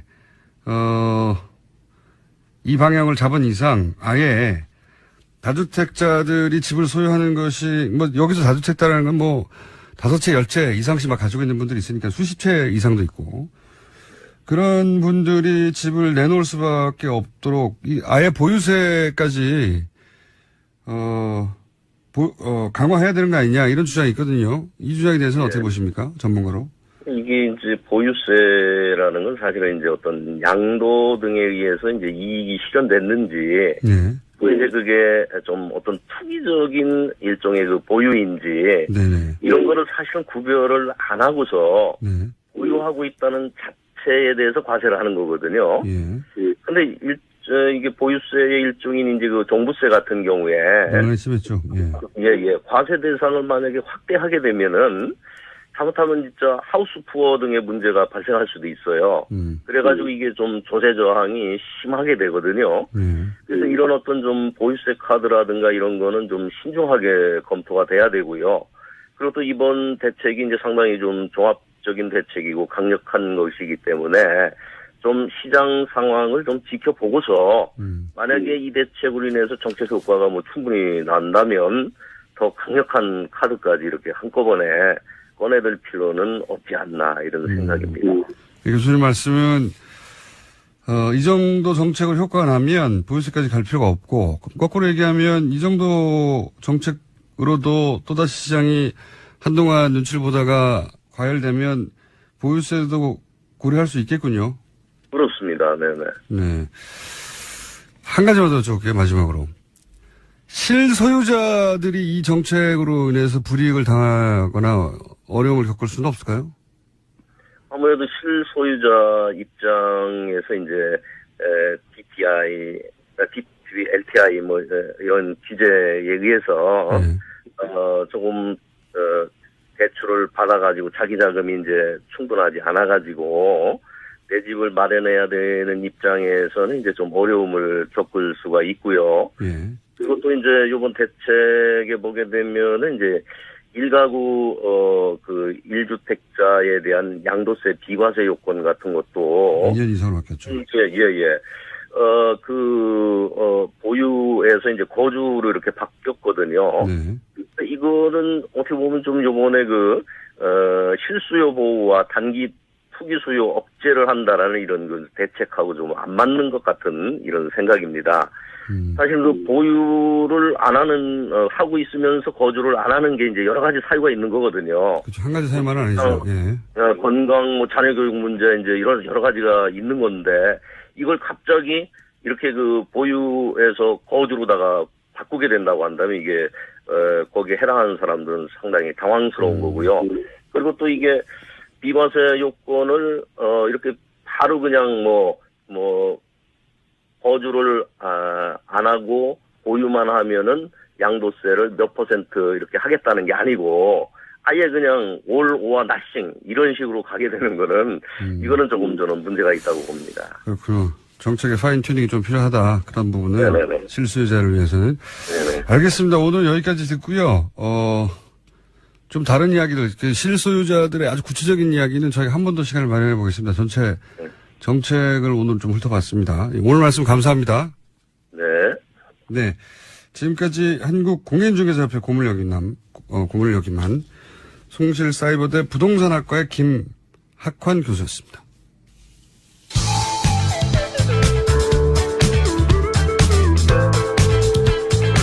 우주 최강 시사 프로그램 김어준의 뉴스 공장.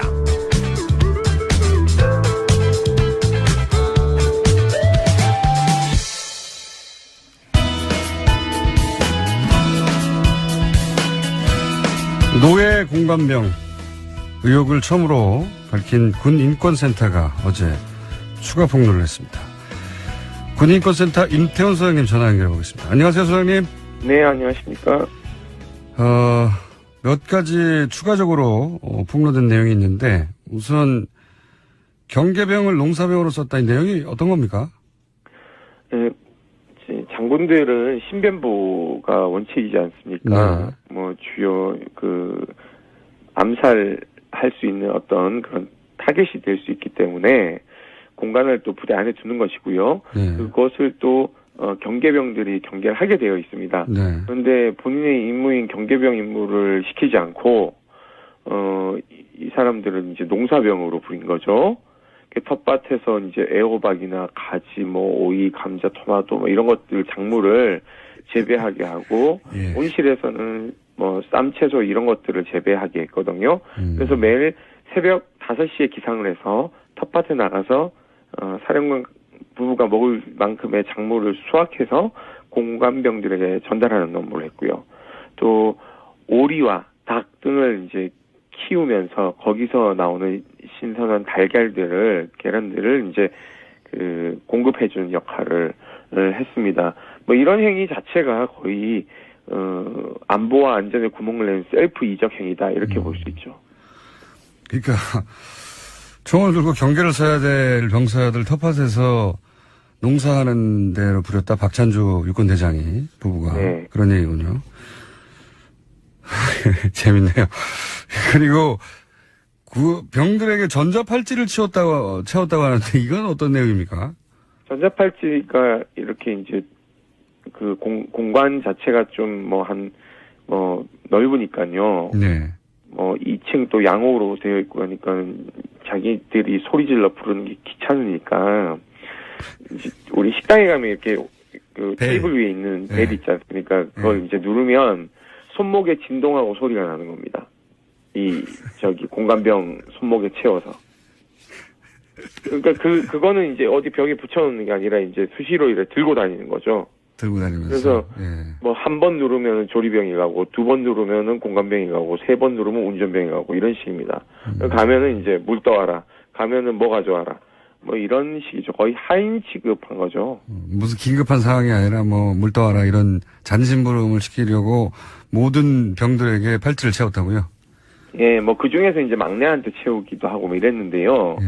이 문제는 이게 이 전자팔찌에 대해서 본인들이 감사받을 때 정문공보참모를 통해서 부인을 하는 입장을 기자들에게 배포했습니다. 그런 적이 없다. 본인들은 손님들 세 번 왔을 때 3번 착용하게 했고 손님들 있는 데서 이렇게 부르기가 좀 예의에 어긋나는 것 같아서 뭐 그렇게 이제 했다라고 이렇게 거짓 주장을 하고 있는데요. 그 거짓 주장을 본 7군단 시절 공관병이 이제 너무 화가 나서 저희들한테 그 다음날 제보를 한 것입니다. 이 전자팔찌는 7군단 시절부터 처음 본인이 착용했다라는 이렇게 증언이 있었고요. 그래서 뭐 이런 증거인멸 우려 시도에도 불구하고 이렇게 강제 수사가 이루어지지 않고 있습니다. 그렇군요. 사병들은 뭐 공적인 병사가 아니라 이제 사적인 노예처럼 부린 건데, 그런데 이제 이런 폭로에도 불구하고 오늘 사실 인터뷰의 핵심 내용은 이건데요. 군 검찰은 사실상 수사를 포기한 것과 마찬가지라고 처음으로 폭로한 군 인권센터에서 다시 한번 주장했거든요. 이런 식으로 하면 제대로 수사가 안 된다고. 네네. 그런 말씀을 하신 이유가 뭔가요? 첫째, 이 사건이 발생했을 때, 많은 국민들은 범죄인 것 같은데 왜 감사를 하지라는 의문이 들었을 겁니다. 그 감사라는 것은요, 징계를 하기 위한 전제 조건입니다. 네. 그런데 징계를 할 수가 없다는 것이 밝혀졌죠. 군인사법에 보면 예. 징계위원회 개최 요건이 선임장교 3명으로 구성된 징계위원회를 열어야 되는데 예. 이분이 넘버 3세요. 대장이니까요. 예, 그러니까 대장 중에서도 서열이 또 정해져 있습니다.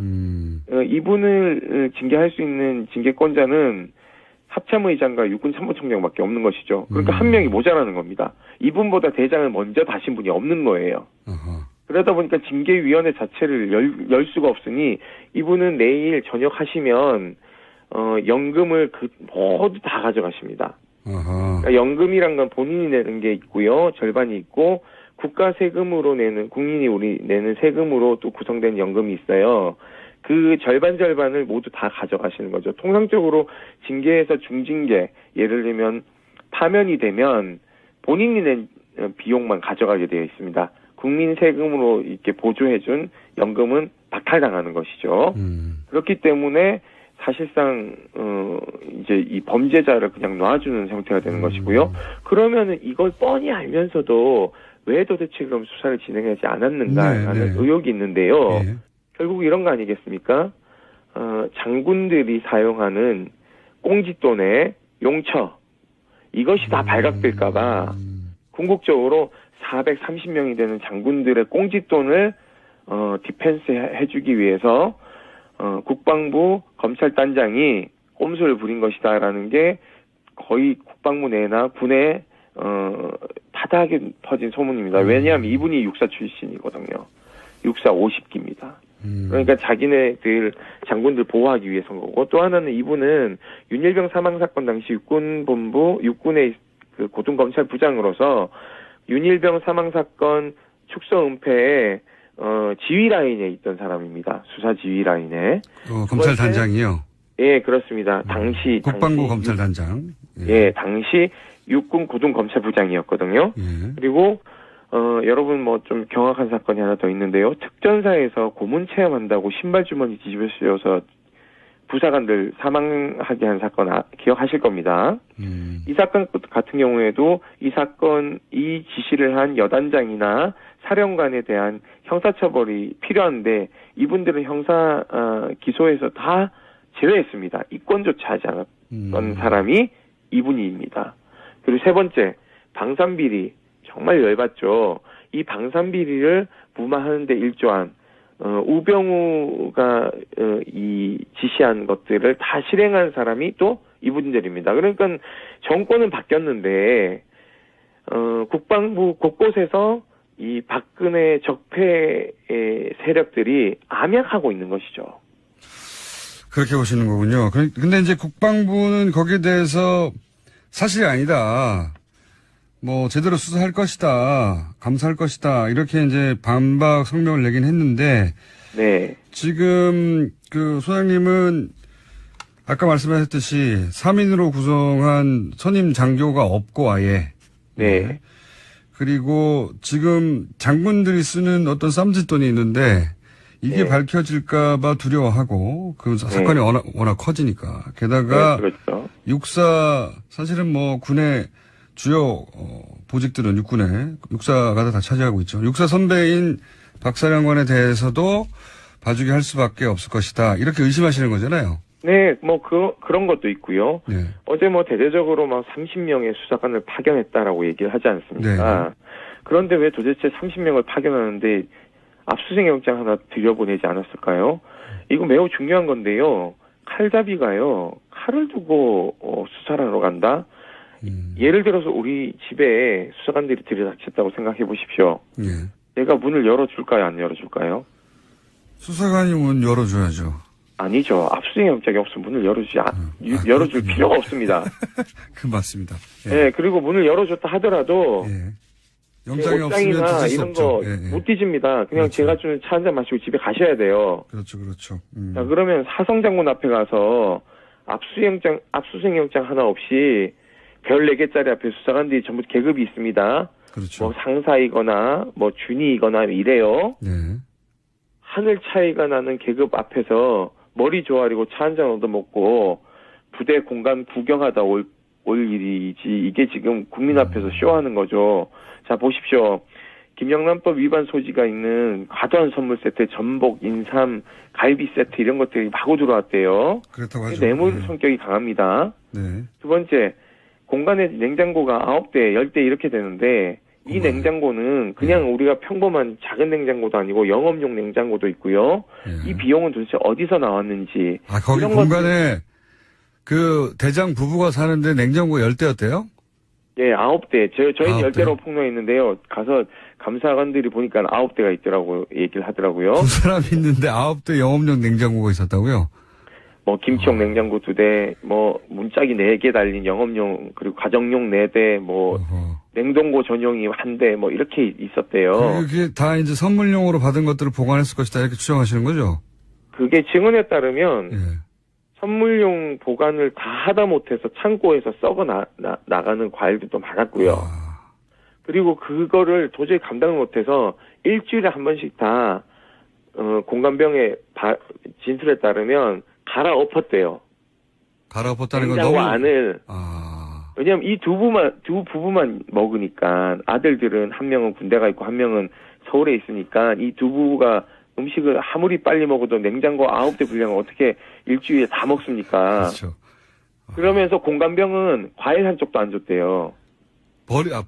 차라리 버리지 공감병한테는 먹으라고 하진 않았다. 버리면요, 버린 거, 기억력은 또 되게 좋대요. 기억력은 되게 좋아서, 예. 갈치 어디 갔냐라고 물어보면 썩어서 버렸습니다. 그러면 찾아와! 라고 해가지고 그걸 뒤져가지고 찾아오면 너가 먹어. 이런데요. 그런데 아니, 멀쩡한 건 안 주고 썩으면 썩어서 버리면 버렸다고 그걸 먹으라고 얘기를 하니 이분들의 심리 상태는 뭔지 도저히 이해할 수가 없습니다. 그렇군요. 근데 이제 그런 행위보다 더 따져야 할 것은 군 검찰이 그거 다 뇌물 아니냐 하나하나 따져봐야 한다. 그렇죠. 통상적으로 이런 일이 발생하면 지휘관들은 이렇게 하죠. 야, 꼭 이거 뭐 압수수색 영장 청구해야 돼? 라고 얘기를 하겠죠. 장관님이 그런 얘기를 하셔야 되는데 장관님은 사법 처리하자 그러고 있고 검찰단장은 이거 사법 처리 대상 아닌데요. 이런 소리나 하고 있습니다. 그래서 지금 이 정도가 밝혀졌는데도 불구하고 제대로 수사나 처벌이 안 되면은 사실은 이거보다 더 약한 경우들은 다 나와간다는 얘기죠. 그래서 걱정하시는 거죠. 예. 어떤 분들은 이런 얘기를 하죠. 민간으로 가면 계급장 떼니까 더 세게 수사를 할 수 있지 않느냐 이렇게 얘기를 하는데요. 여기에 함정이 있습니다. 우리가 박근혜 최순실 관계를 밝히기 위해서 특검이 청와대 갔을 때 압수수색이 용이했나요? 못했죠. 이유는 딱 하나입니다. 군사 보안 시설이다. 예. 자, 이 작사도 부대입니다. 예.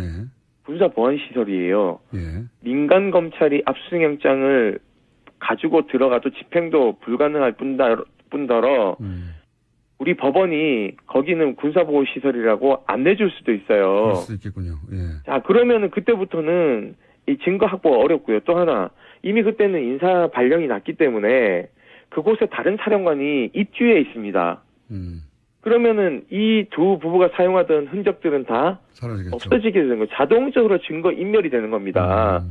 그렇기 때문에 군 검찰은 민간 검찰이 이첩 받을 때까지 열심히 강제 수사를 해가지고 증거를 확보해서 넘겨주는 역할을 해야 되는 거죠. 근데 그 역할을 하기 싫은 거죠, 지금. 무슨 얘기인지. 국민들 앞에 쇼하는 거예요.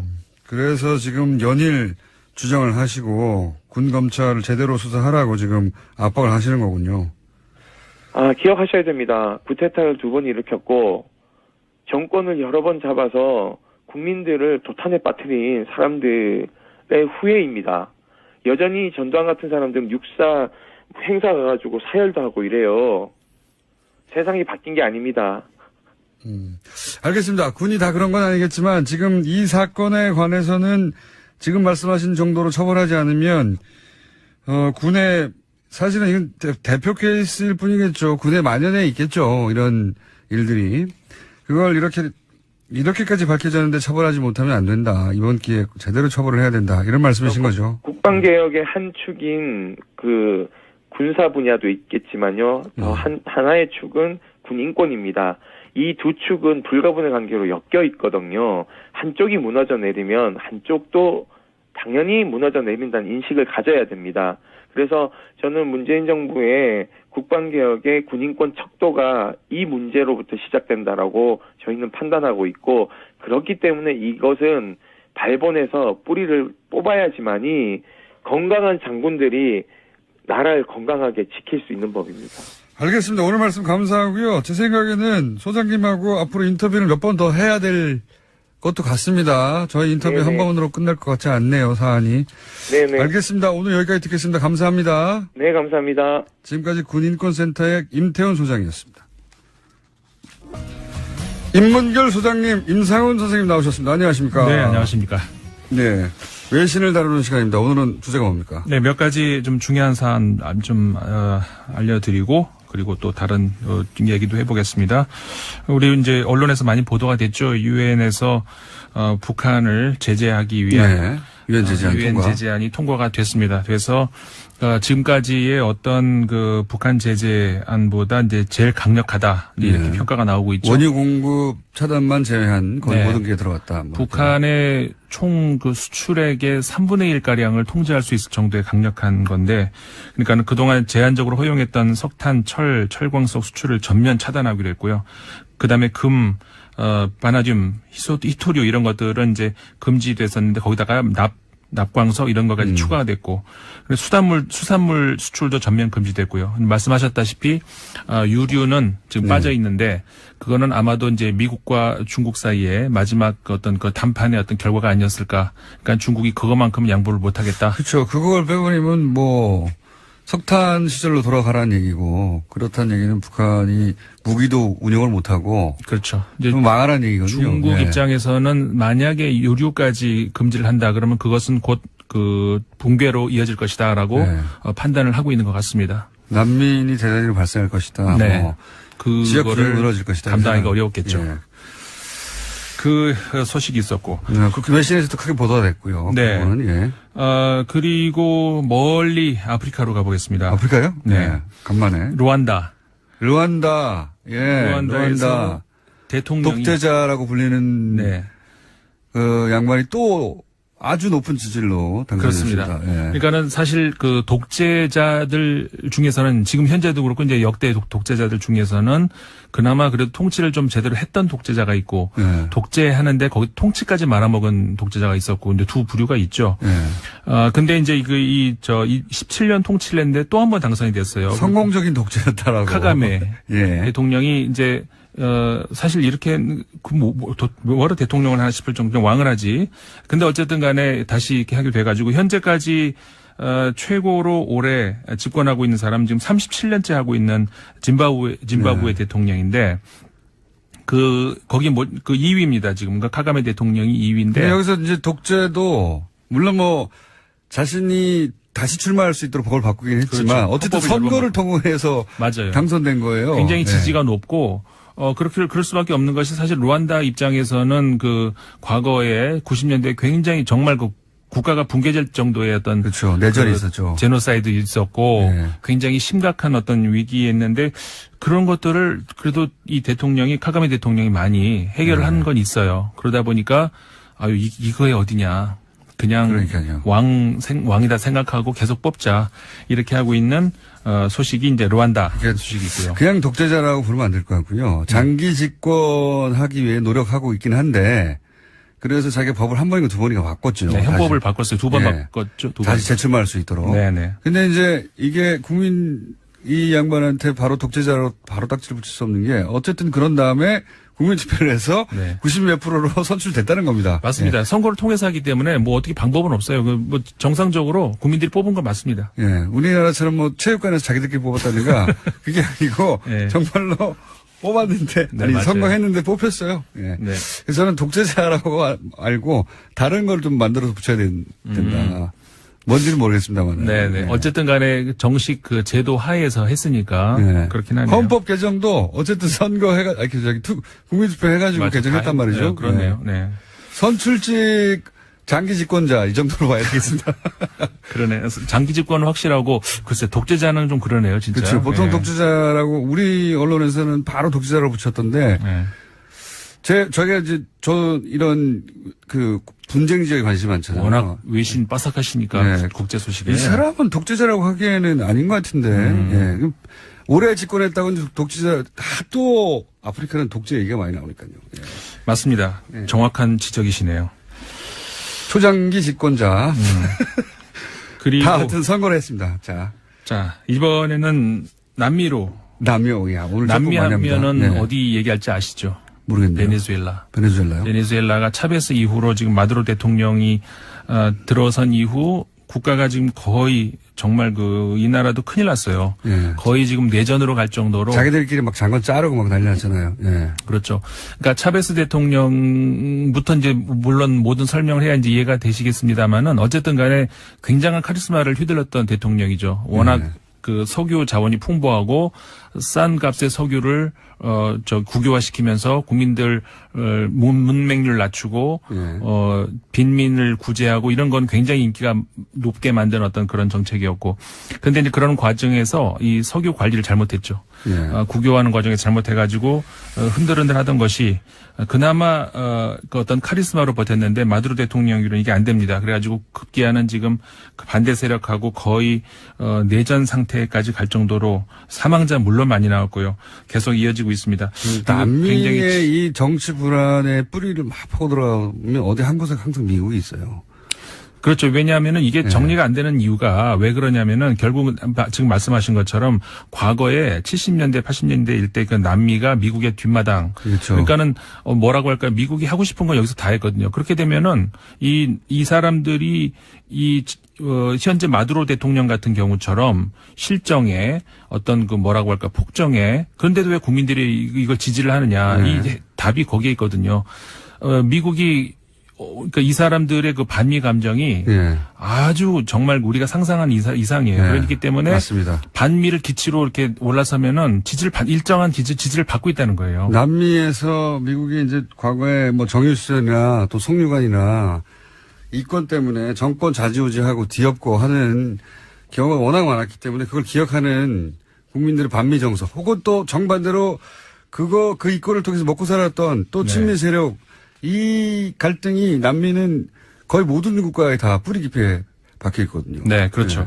그래서 그거를 봐야 얘네들이 남미에서 왜 이렇게 난리가 났는지 알 수가 있는데 그건 너무 기니까. 그렇죠. 그 다음 소식은 이거 우리나라 국내 뉴스하고도 지금 우리나라에서 많이 나오죠.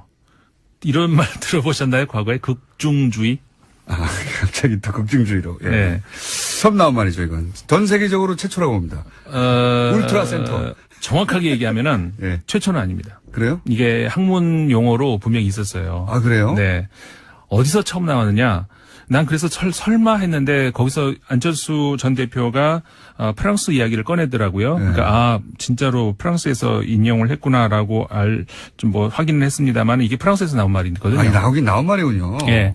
극중주의. 그러니까는 익스트림 센터. 예. 그러니까 이제 극중이. 그러니까 보통 우리 익스트림 하면은 양쪽 끝을 얘기하잖아요. 오른쪽 그렇죠. 끝이든 왼쪽 끝이든. 울트라라고 하기도 하고. 근데 한가운데에 있는데 어떻게 이게 극이냐. 우리 한자어로도 안 맞잖아요. 그렇죠. 개념상으로도 안 맞고. 그렇죠. 근데 이걸 그래서 악시모론이라고 영어의 단어가 있는데 이게 모순어법이라고 수사어법이거든요. 그러니까 말이 안 되는 두 개를 붙여가지고 원래 수사어법에서는 강조하기 위한 것인데 어쨌든 간에 이게 지금 왜 이게 이런 말이 나왔냐면 프랑스에서 처음에 1분 내 설명해 주십시오. 네.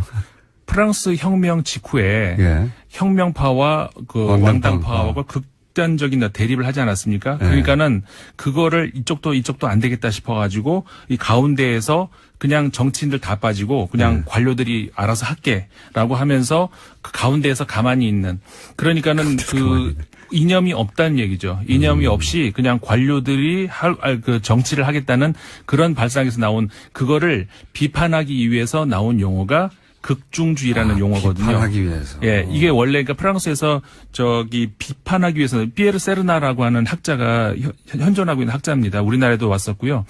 그걸 비판하기 위해서 만든 이론이었는데 이쪽에 비아냥거리는 거예요. 그렇죠. 그런데 이게 아무것도 안 하는 우리나라 와가지고 이게 정책이 된 난 그건 누가 그 프랑스어를 잘못 번역을 해줬을까요? 왜 갑자기 안철수 전 후보가 혹시 이현주 의원이 불문과 출신인데 그런 거 아닐까요? 근데 어쨌든 간에 왜 이런 그 어이없는 그러면 그런 중도 어떤 무언가가 있으면 끝났습니다. 다른 용어를 쓰시지 왜 극중이라는 말을 갖다 임상훈 썼을까? 편집위원이었습니다. 내일 뵙겠습니다. 네. 안녕. 그 대통령한테 보고된 삼성 말씀 자료가 있는데 그 내용에 이 문자가 다 포함되어 있습니다. 그러니까 이 코치대로 얘기했다고 할 수도 있죠. 그리고 그리고 지금 얘기한 거는 청와대 내부의 고위 관계자가 삼성의 장충기 사장한테 대통령 독대를 할 때 요런 점들을 참고해라. 네. 라고 문자를 미리 보내서 코치를 했다는 거죠. 네. 그렇죠. 청와대가. 정확하게 그대로 그래서 그 독대 때 그 내용이 다뤄졌습니다. 그러니까 이 얘기를 할 수 있는 사람들이 몇 명 없는데 민정수석실 고위층 아니면 경제수석실 고위층 아니면 비서실장 이 정도인데 그 누가 보냈는지는 밝혀지지 않았습니다. 그리고 청와대 내에서 간 문자고 이것은. 예. 네. 그리고 국정원 기조실장 사실 기조실장은 국정원의 내부 살림을 하고 인사를 총괄하는 2인자라고 볼 수 있는 그런 사람인데 이분이 계속해서 장충기 그러니까 삼성의 정보 보고를 해왔습의 어떤 문자를 했습니까? 엘리엇이라는 그 회사가 나와서 삼성의 합병에 걸림돌이 됐을 때 이렇게 보냅니다. 이현수입니다. 엘리엇은 1977년에 어디에서 시작됐고 자산이 어느 정도 됩니다. 그래서 한국은행 홍콩에서 관리하고 있는 내부 상황은 철저하게 통제돼 있는데 제가 더 알아보고 자세한 것은 그 나중에 보고하겠습니다. 이런 문자를 보냅니다. 또 이런 문자도 보냅니다. 복 많이 받으셨습니까? 지난해에는 사장님의 회사의 지원으로 우리나라가 안정되었지 않았나 생각합니다. 감사드립니다. 또한 자료는 아주 유용하게 활용되고 있습니다. 이 또한 감사합니다. 올해도 변함없이 이렇게 하면서 이현수 배상 이렇게 올립니다. 그러니까 정보 보고를 받고 있고 국정으로부터 이 국정기조실장이 삼성 사장 미전실 사장에게 정보 보고를 했다는 거죠. 네. 정보 보고를 했고 또 정보를 받아서 그 국정원에서 그 활용하고 있다는 게 보입니다. 그리고 대법관에 가겠다는 한 후보자가 장 차장한테 이런 문자를 보내기도 합니다. 하창우 대한변협회장이 거품을 누르고 저를 비토하여 2시간 경론을 벌이다가 저와 진보 측 변호사를 패키지로 낙마시키는 걸로 봉합된다고 합니다. 그러면서 자기 상황을 계속해서 보고하는데 대법관이 되려는 사람이 삼성의 눈치를 보고 있는 게 적나라하게 나옵니다. 그러니까 대법관 되려는 사람이 미전실 사장한테 자신의 인사와 관련해가지고 여러 가지 청탁 문자를 보냈다? 네, 그렇습니다. 검찰. 예. 그리고, 예상치 못하는 거네. 예. 사실 삼성이 검찰 고위직과 법관 고위직 인사를 한다고 알려져 있습니다. 그런데 그런 모습이, 그런 상황이 적나라하게 나옵니다. 하나만 더 보겠습니다. 임채진 전 검찰총장 기억하시죠? 예. 네, 이분이 이렇게 문자를 보냅니다. 임채진이네. 그동안 건강하게 잘 지내셨는가? 이번 토요일 미팅 계획대로 예정돼 있지? 그러면서 자기 사위 날더러 꼭 좀 갈 수 있도록 자네에게 부탁해달라고 하네 그려. 그러면서 인사청탁을 합니다. 뭐라고요? 어디를 갈 수 있게 꼭 부탁한다고요? 인도에 한 자리를 원합니다. 해외 근무를 원할 때 원래 원하는데 자기 사회에 인사청탁을 하는데 사위가 어디서 근무했는데요? 삼성에서 근무합니다. 아하. 삼성에서 근무합니다. 그리고 인사청탁을 하거나 청탁을 하는 게 이런 검찰 관에 있는 사람뿐만 아니라 매경도 이렇게 청탁을 하고 보고도 하는데 매경이요? 언론사요? 예. 네, 언론사 간부, 매경의 간부가 이렇게 문자를 보냅니다. 존경하시는 실 차장님, 어제 감사했습니다. 면세점 관련해서는 땡땡땡 매경과 상의해서 보고 매경이 어떻게 해야 삼성의 면세점 사업을 도와줄 수 있을지를 구체적으로 알려주셨으면 좋겠다고 합니다. 김땡땡 올림. 매경의 고위 간부입니다. 매경의 고위 간부가 삼성에게 네. 삼성을 위해서 어떻게 기사를 써야 할지를 알려달라고 네. 삼성 미전실 사장한테 문자 보냈다는 거죠? 네, 그렇습니다. 최근에 대단하네요. 삼성 관련 재판에서 경제신문들 있지 않습니까? 머니투데이를 필두로 경제신문들이 다 나서서 재판이 불안하다. 이거 증거도 없다. 그러면서 계속해서 그런 호도를 기사가 하고 나왔죠. 여론 조성을 합니다. 예. 그걸 가지고 계속해서 법원을 압박하고 있는데 이게 다 이런 네트워크 때문에 그렇습니다. 그렇다고 추정됩니다. 예. 네네. 청와대에서 장충기 사장한테 민정수석실, 비서실장 모든 인사를 관여하는데 내부에서 그 인사 정보를 계속해서 보고하고 있었습니다. 삼성이 이 정도입니다. 그러면 삼성에서 이제 최순실의 존재를 몰랐다고 이제 주장하고 있지 않습니까? 그 네. 영향력을 처음에 몰랐다가 나중에 알았다. 하는데 이 정도 영향력, 정보력이면 이 주장은 말이 안 되지 않나요? 상반된 주장이 있고, 이 결론은 대략 2주 후에 납니다, 2주. 예. 네, 그런 건 구속만기가 아닌데. 27일이어서요. 네. 그 전에 날 것으로 보입니다. 대략 한 24, 5일 되지 않을까 싶은데.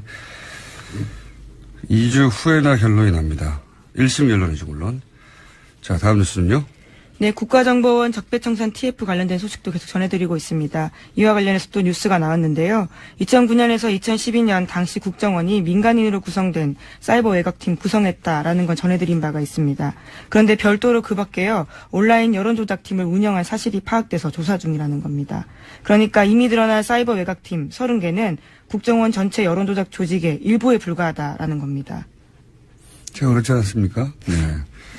다가 아닐 것이다. 네, 적폐청산 TF에 들어가시는 것도 방법이실 것 같습니다. 여기에 지난번에 이제 윤 목사 실제 밝혀져서 구속이 된 윤 목사 같은 경우는 종교단체 일부도 여기에 참여한 것으로 알고 있고 또 나름 지명도 있는 소위 농객이라고 불리던 보수 농객이라고 불리던 사람들 또는 보수 인사들 그러니까 이제 일반인들 직업을 가진 일반인들이 아르바이트로 잠시 한 수준의 3,500여 명 정도라고 1차로 밝힌 인원 이외에 별도의 조직이 있을 것이다. 네, 그렇게 조사하고 있다라는 겁니다. 파악하고요. 그때 당시 이제 보면은 온라인에서 이런 그러니까 포털이나 대형 커뮤니티에 글을 쓰는 조직들 말고 또 트위터에서나 SNS 페이스북 가능한 모든 온라인 공간에서 이런 활동이 있었거든요. 그러니까 그리고 여러 레벨에서 그냥 단순한 댓글 혹은 포털에서 댓글뿐만 아니라 아예 스스로 글을 창작해내는 수리에서도 있었기 때문에 저는 대단히 광범위한 왜냐하면 이 온라인 여론을 조작하는 팀 자체가 커졌어요 당시에. 처음에 심리 전단에서 출발해서. 네, 그렇죠. 심리 전단이 아니라 국으로 바뀌고, 인연도 바뀌고, 관리 조직 자체도 그렇게 어마어마하게 커졌는데, 당연히 훨씬 더 큰 조직이 있었을 거라고 봅니다. 네. 네, 그래서 국정원 댓글팀도요, 그 당시에 특별수사 하면서 2013년에 국정원 메인 서버 압수수색 영장 받아서 갔었는데, 국정원의 거부로 서버 확보에 실패한 바가 있습니다. 그런데 이번에는 적폐청산 TF가 이 메인 서버를 분석해서 조사하고 있기 때문에요. 관련해서 검찰로 넘어갈 수도 있다라고 보고 있습니다. 메인 서버에는 다 남아있겠는가, 그런 생각도 듭니다. 예. 일부 있겠지만, 여하간 여태까지 밝혀진 바로는 별도의 조직이 더 있다. 예. 또 관련 뉴스가 있나요? 네, 또 이렇게 사람들이 많은데 왜 이제까지 안 드러났을까에 대한 의문들을 가지실 수 있을 텐데요. 관련한 보도들이 또 있습니다. 국정원은 사이버 외곽팀에 참여한 민간인들에게 개별적으로 보안 서약서 받았다라고 합니다. 또 민간인들끼리 다른 팀의 존재를 알지 못하도록 국정원 직원이 이들을 점조직으로 관리했다라고 합니다. 간첩이죠, 간첩. 자국민을 상대로 한 여론 조작하는 간첩. 그렇게 저는 보입니다, 사실은. 예. 그리고 이제 예산도 보면 3,500만 얘기하면서 한 달에 2억 5천 이런 식으로 얘기했는데 이 국정원장의 최대 관심사 중에 하나였단 말이죠. 네. 이 일을 해서 다시 정권을 뺏기지 말고 유지해야 한다는 그런 목적하에 했는데 한 달에 2억 5천이라는 건 껌값입니다. 껌값. 정말 국정원의 방대한 조직 어마어마한 예산에 비하자면 국정원 최대 관심사에 이 정도밖에 돈을 안 썼다는 건 뭐 도저히 저는 3,500명이 전부가 아닐 거라고 생각이 들고 그리고 이제 보안서약서를 받아가지고 소위 제가 했어요라고 손들고 나오는 사람이 없었다는 거죠, 과거에. 네, 처벌받거나 혹은 뭐 문제 제기를 할 수 없도록 만들었다라고 하는 것으로 보이는데요. 근데 이제 실제 이렇게 일한 사람들이 나와서 내가 누구로부터 어떤 식으로 지시를 받았고 어떤 활동을 하였다 말단에서 그런 사람을 사실 찾아야 되는데 좋은 방법이 있어요. 예. 이 포상금을 거는 겁니다.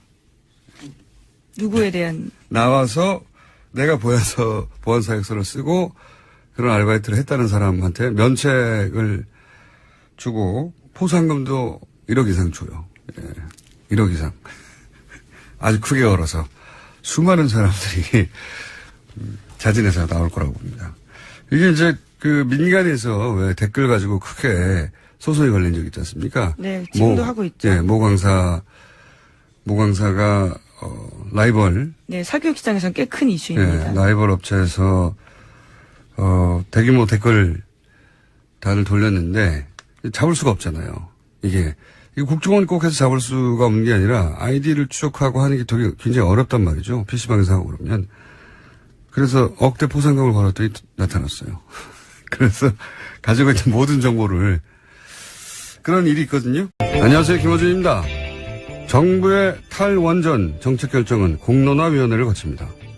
2만 명에게 3차례 전화 설문을 하고 시민 참여단도 두어 2박 3일간의 학습, 토론을 거친 후 역시 찬반 설문을 하게 됩니다.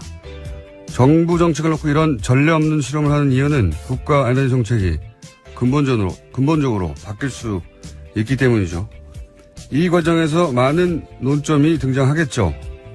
특히 비용 문제가 가장 먼저 많이 다뤄질 겁니다.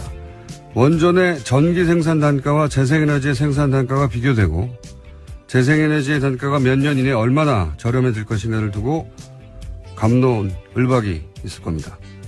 노무현 정부 시절 전시작전권 환수 문제를 놓고 찬반 양론이 격렬하게 부딪힌 적이 있습니다.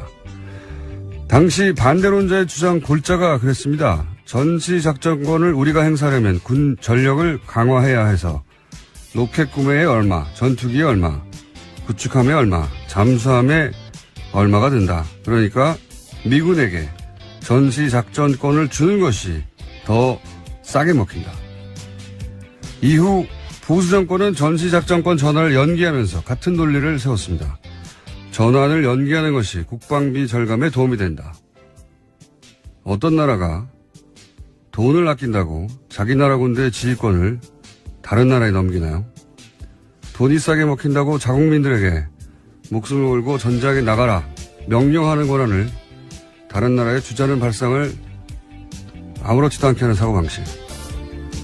원전에 관한 제대로 된 논의의 출발은 바로 이 천박하고 부끄러운 사고방식부터 넘어서야 가능합니다. 국가 미래가 걸린 일에 돈보다 중요한 거 당연히 있죠. 김어준 생각이었습니다.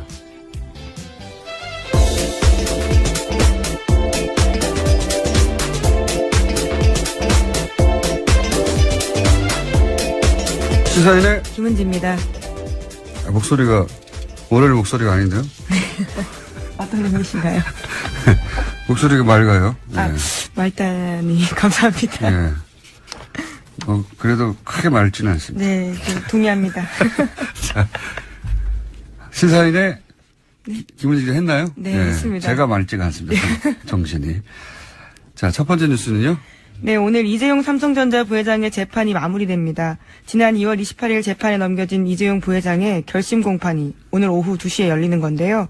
먼저 특검이 구형을 통해 형량을 제시하게 됩니다.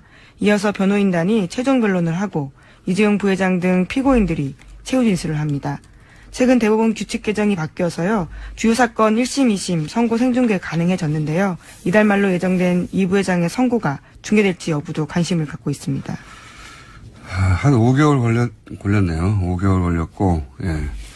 결심 공판이라는 게 이제 재판이 완전히 끝나는 게 아니라, 공방은 끝이 나는 거죠, 이제. 네, 이제 선고만 남은 상태입니다. 네. 그래서 이제 여기서는 구형을 하는 거죠. 예. 네, 검찰이 봤을 때 얼마 정도, 그러니까 지금은 예. 특검이죠. 특검이 형량을 제시하게 되는 겁니다. 검찰의 주장을 먼저 하고, 예. 그리고 나서 통상 한 2주 정도 있다가 재판부가 선고를 하겠죠. 예. 검찰이 뭐 10년을 요구했는데, 판사가 생각하기에는 5년이다. 뭐 이런 식의. 그러니까 오늘 아마 2시 이후에 나오는 형량은 그걸 보고 이제 뭐 5년이든 몇 년이 구형이 되면 5년을 사는구나 생각하실 수 있는데 그건 아니다. 예, 검찰의 주장, 그러니까 특검 쪽의 주장인 거죠. 네. 판단이라고 볼 수 있습니다. 그래서 이제 구형과 선고가 다른데 뭐 여전히 헷갈리는 경우가 많습니다. 오늘은 이제 구형만, 검찰의 주장만 있는 날입니다. 이 부분은 저희가 잠시 후에 주진희 기자 연결해서, 예, 주진희 기자가 삼성 사실 전문이었거든요. 오랫동안. 전문도 많아요. 예. 삼성 전문 기자로 10년 이상 살았기 때문에 잠시 후 연결해서 미니 한번 해보겠습니다. 자, 관련한 뉴스들이 좀 있습니까? 네, 지난주 금요일 이재용 부회장 재판에서 특검팀이 박근혜 전 대통령 조서 일부를 공개했습니다. 검사가 2015년 7월 25일 두 번째 독대에서 이재용 부회장에게 승마협회 운영을 잘못하고 있다고 질책했냐고 박근혜 전 대통령에게 물었자 박 전 대통령 대답은 이렇습니다. 어이가 없다. 내가 어떻게 질책을 하냐라고 답했다라는 건데요. 질책하지 않았다라는 진술을 한 겁니다. 뿐만 아니라 박근혜 전 대통령은 제가 제의해서 삼성이 승마협회를 맡았는데 고맙게 생각해야 하지 않겠냐라고 되묻기도 했다라는 건데요. 이 진술은 이재용 부회장이 지난주에 재판에서 박근혜 전 대통령이 크게 질책해서 매우 당황했고 이후 승마 지원을 챙겼다라는 취지의 내용과는 상관되는 내용입니다. 박근혜 전 대통령은 이제 본인이 압박을 가해서 대가를 얻어낸 게 아니고 스포츠 진흥을 위해서 자연스러운 정책적 판단 이런 걸 했다는 말이고 이제 삼성 쪽에서는 대통령의 압박 때문에 돈을 줬기 때문에 뇌물이 아니다. 예. 이런 이야기를 하는 거죠. 삼성 부회장에 반하는 진술을 했을 때였습니다. 그때 삼성 측과 그리고 최순실 측에서 불출석 사유서를 내고 그리고 막으려고 사람을 동원하기도 했었거든요. 그런데 정유라가 등장했을 때 삼성은 패닉이었습니다. 지난번 인터뷰 때 이제 정유라 얘기 나와서 하는 얘기인데 마지막 질문 중에 하나가 돈 문제하고 관련이 있냐고 했을 때 돈 문제와 관련이 있다고 해도 크게 이상할 것이 없다 이렇게 얘기를 했었는데 혹시 이후에 정유라가 왜 그때 나왔냐 혹은 뭐 돈 문제와 관련이 있느냐 없느냐 밝혀진 게 추가적으로 있습니까? 지금 최순실과 정유라가 연락을 끊고 있어요. 그리고 다른 관계도 이어지지 않고 있습니다. 그래서 지금 최순실, 정유라 그리고 장시호까지 모두 마위를 가고 있다고 봐도 되는데요. 각자의 이익에 따라서 움직입니다. 그러니까 경제적 이유가 가장 클 거라고 봐도 뭐 무방한데요. 지금 돈 문제나 그런 문제가 지금 상태에서는 별 문제가 없이 그냥 수면 아래로 가라앉았는데 언제든 다시 떠오를 겁니다. 그 문제로. 특검 가서 정유라 씨가 돈 문제가 있다 이런 걸 밝힌 건 없습니까? 비슷한 얘기를 하긴 했으나 그게 뭐 핵심 쟁점은 아니었습니다. 특검에 가서 돈 문제가 뭔가 있긴 있다는 말을 하긴 했다. 예. 네. 가족 간에. 그리고 이 뇌물죄, 특히 재벌이 연루된 뇌물죄 경우는 결정적 증거가 과거에도 안 나왔기 때문에 결국 포괄적 뇌물 수수라고 하는 법리가 나왔어요. 예. 이 재판 기간 중에 이재용 부회장의 불리한 진술 증거가 추가 나오는데 한번 정리를 해보자면 문영표 시정 나온 게 있고요. 네. 그리고 김종 전 차관의 진술도 있었죠. 대표적 진술이 뭐가 있었죠? 김종 차관이 이런 진술을 했습니다.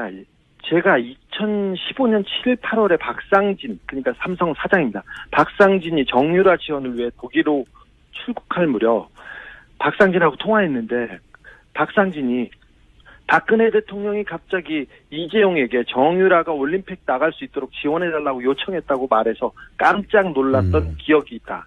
결정적인 진술로 작용하고 있습니다. 정유라 이름이 직접 나와서 깜짝 놀랐다. 뭐 이런 얘기 했었죠. 그렇죠. 예, 정유라를 도와달라고 했어요. 예. 그리고 정유라가 특검에 와서 진술한 내용 중에 혹은 뭐 법정에서 진술한 내용 중에 특별히 불리한 내용은 뭐가 있었습니까? 삼성에. 이재용 부회장 측은 최순실 씨가 독일에서 말들을 사고 교환하고 이런 거에 대해서 전혀 삼성은 몰랐다고 얘기했는데 정유라 씨가 법정에 나와서 삼성이 말 세탁 관련해서 그 과정을 몰랐을 리가 없다. 다 알고 있었다. 이렇게 얘기했습니다. 그래서 굉장히 난처해졌습니다.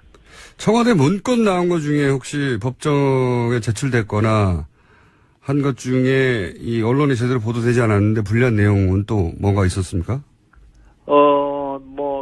캐비넷에서 나온 문서 이름이 아예 삼성 경영권 승계 지원이라는 자필 메모였고요. 그래서 청와대가 얼마나 도와주고 있는지 정확하게 써 있습니다. 그거 말고는 지금 보도되지 않은 것 중에 장충기 미래전략실 차장의 문자 메시지가 있습니다. 문자 메시지요?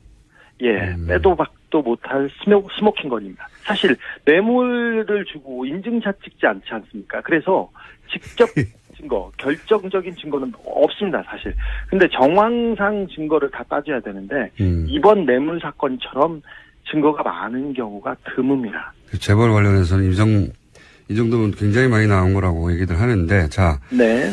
지금 이제 장충기 전 사장 핸드폰 문자 얘기했는데, 장충기 전 사장 핸드폰 문자 관련 보도가 있긴 있었는데, 구체적인 문자가 내용이 뭔지는 자세히 보도된 적이 없어요. 근데 네. 그 부분을 한번 핸드폰 문자 내용 파악이 돼 있는 것 같으니까 물어보자면, 우선 장충기 사장 역할부터 짚어보죠. 장충기 사장은 삼성에서 어떤 역할을 했습니까?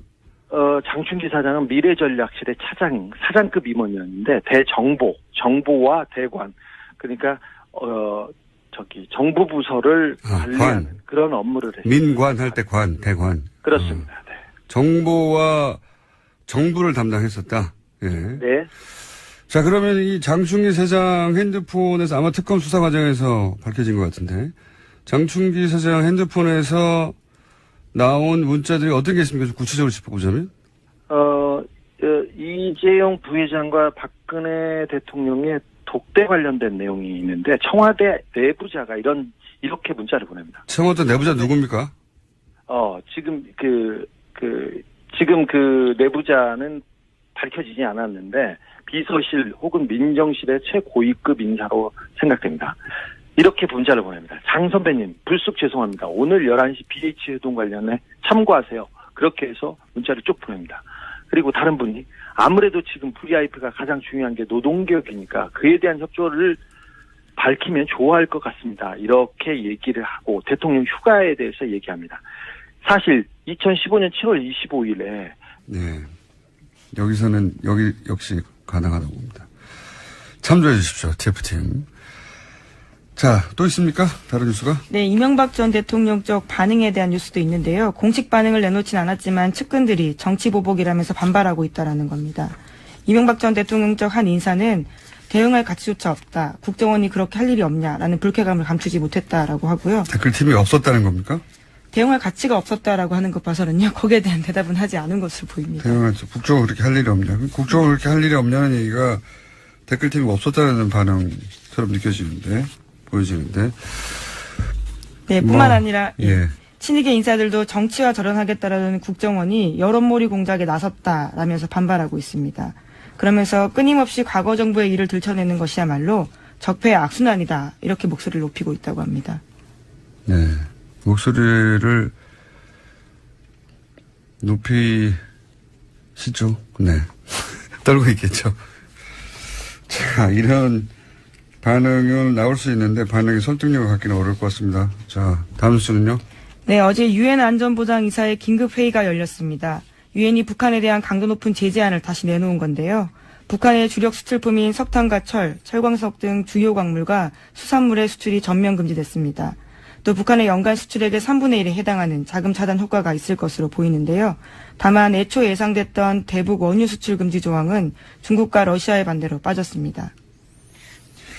원유 수출 금지까지 해버리면 사실 북한을 완전히 고립해서 붕괴시키겠다는 거죠. 북한 붕괴는 중국과 러시아가 원하지 않습니다. 네.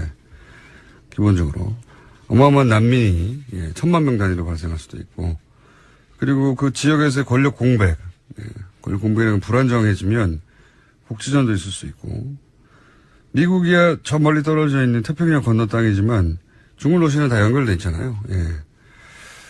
게다가 이제 한반도에서의 미국의 영향력이 더 확대되고, 한반도를 미국의 영향력 아래에 다 들어가게 하는 걸 원치 않죠, 중국 러시아는. 그래서 뭐 북한에 대해서 원유 수출까지 금지하는 건 앞으로도 없을 것 같습니다. 네. 자, 여기까지 하고요. 또 민의가 있기 때문에 한두 개 정도만 할게요. 네.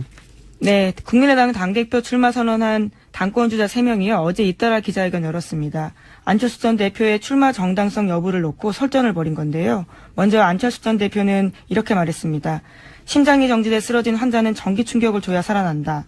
당이 들썩들썩하고 있는데 다시 살아나는 계기가 될 것이다. 라고 이야기했습니다.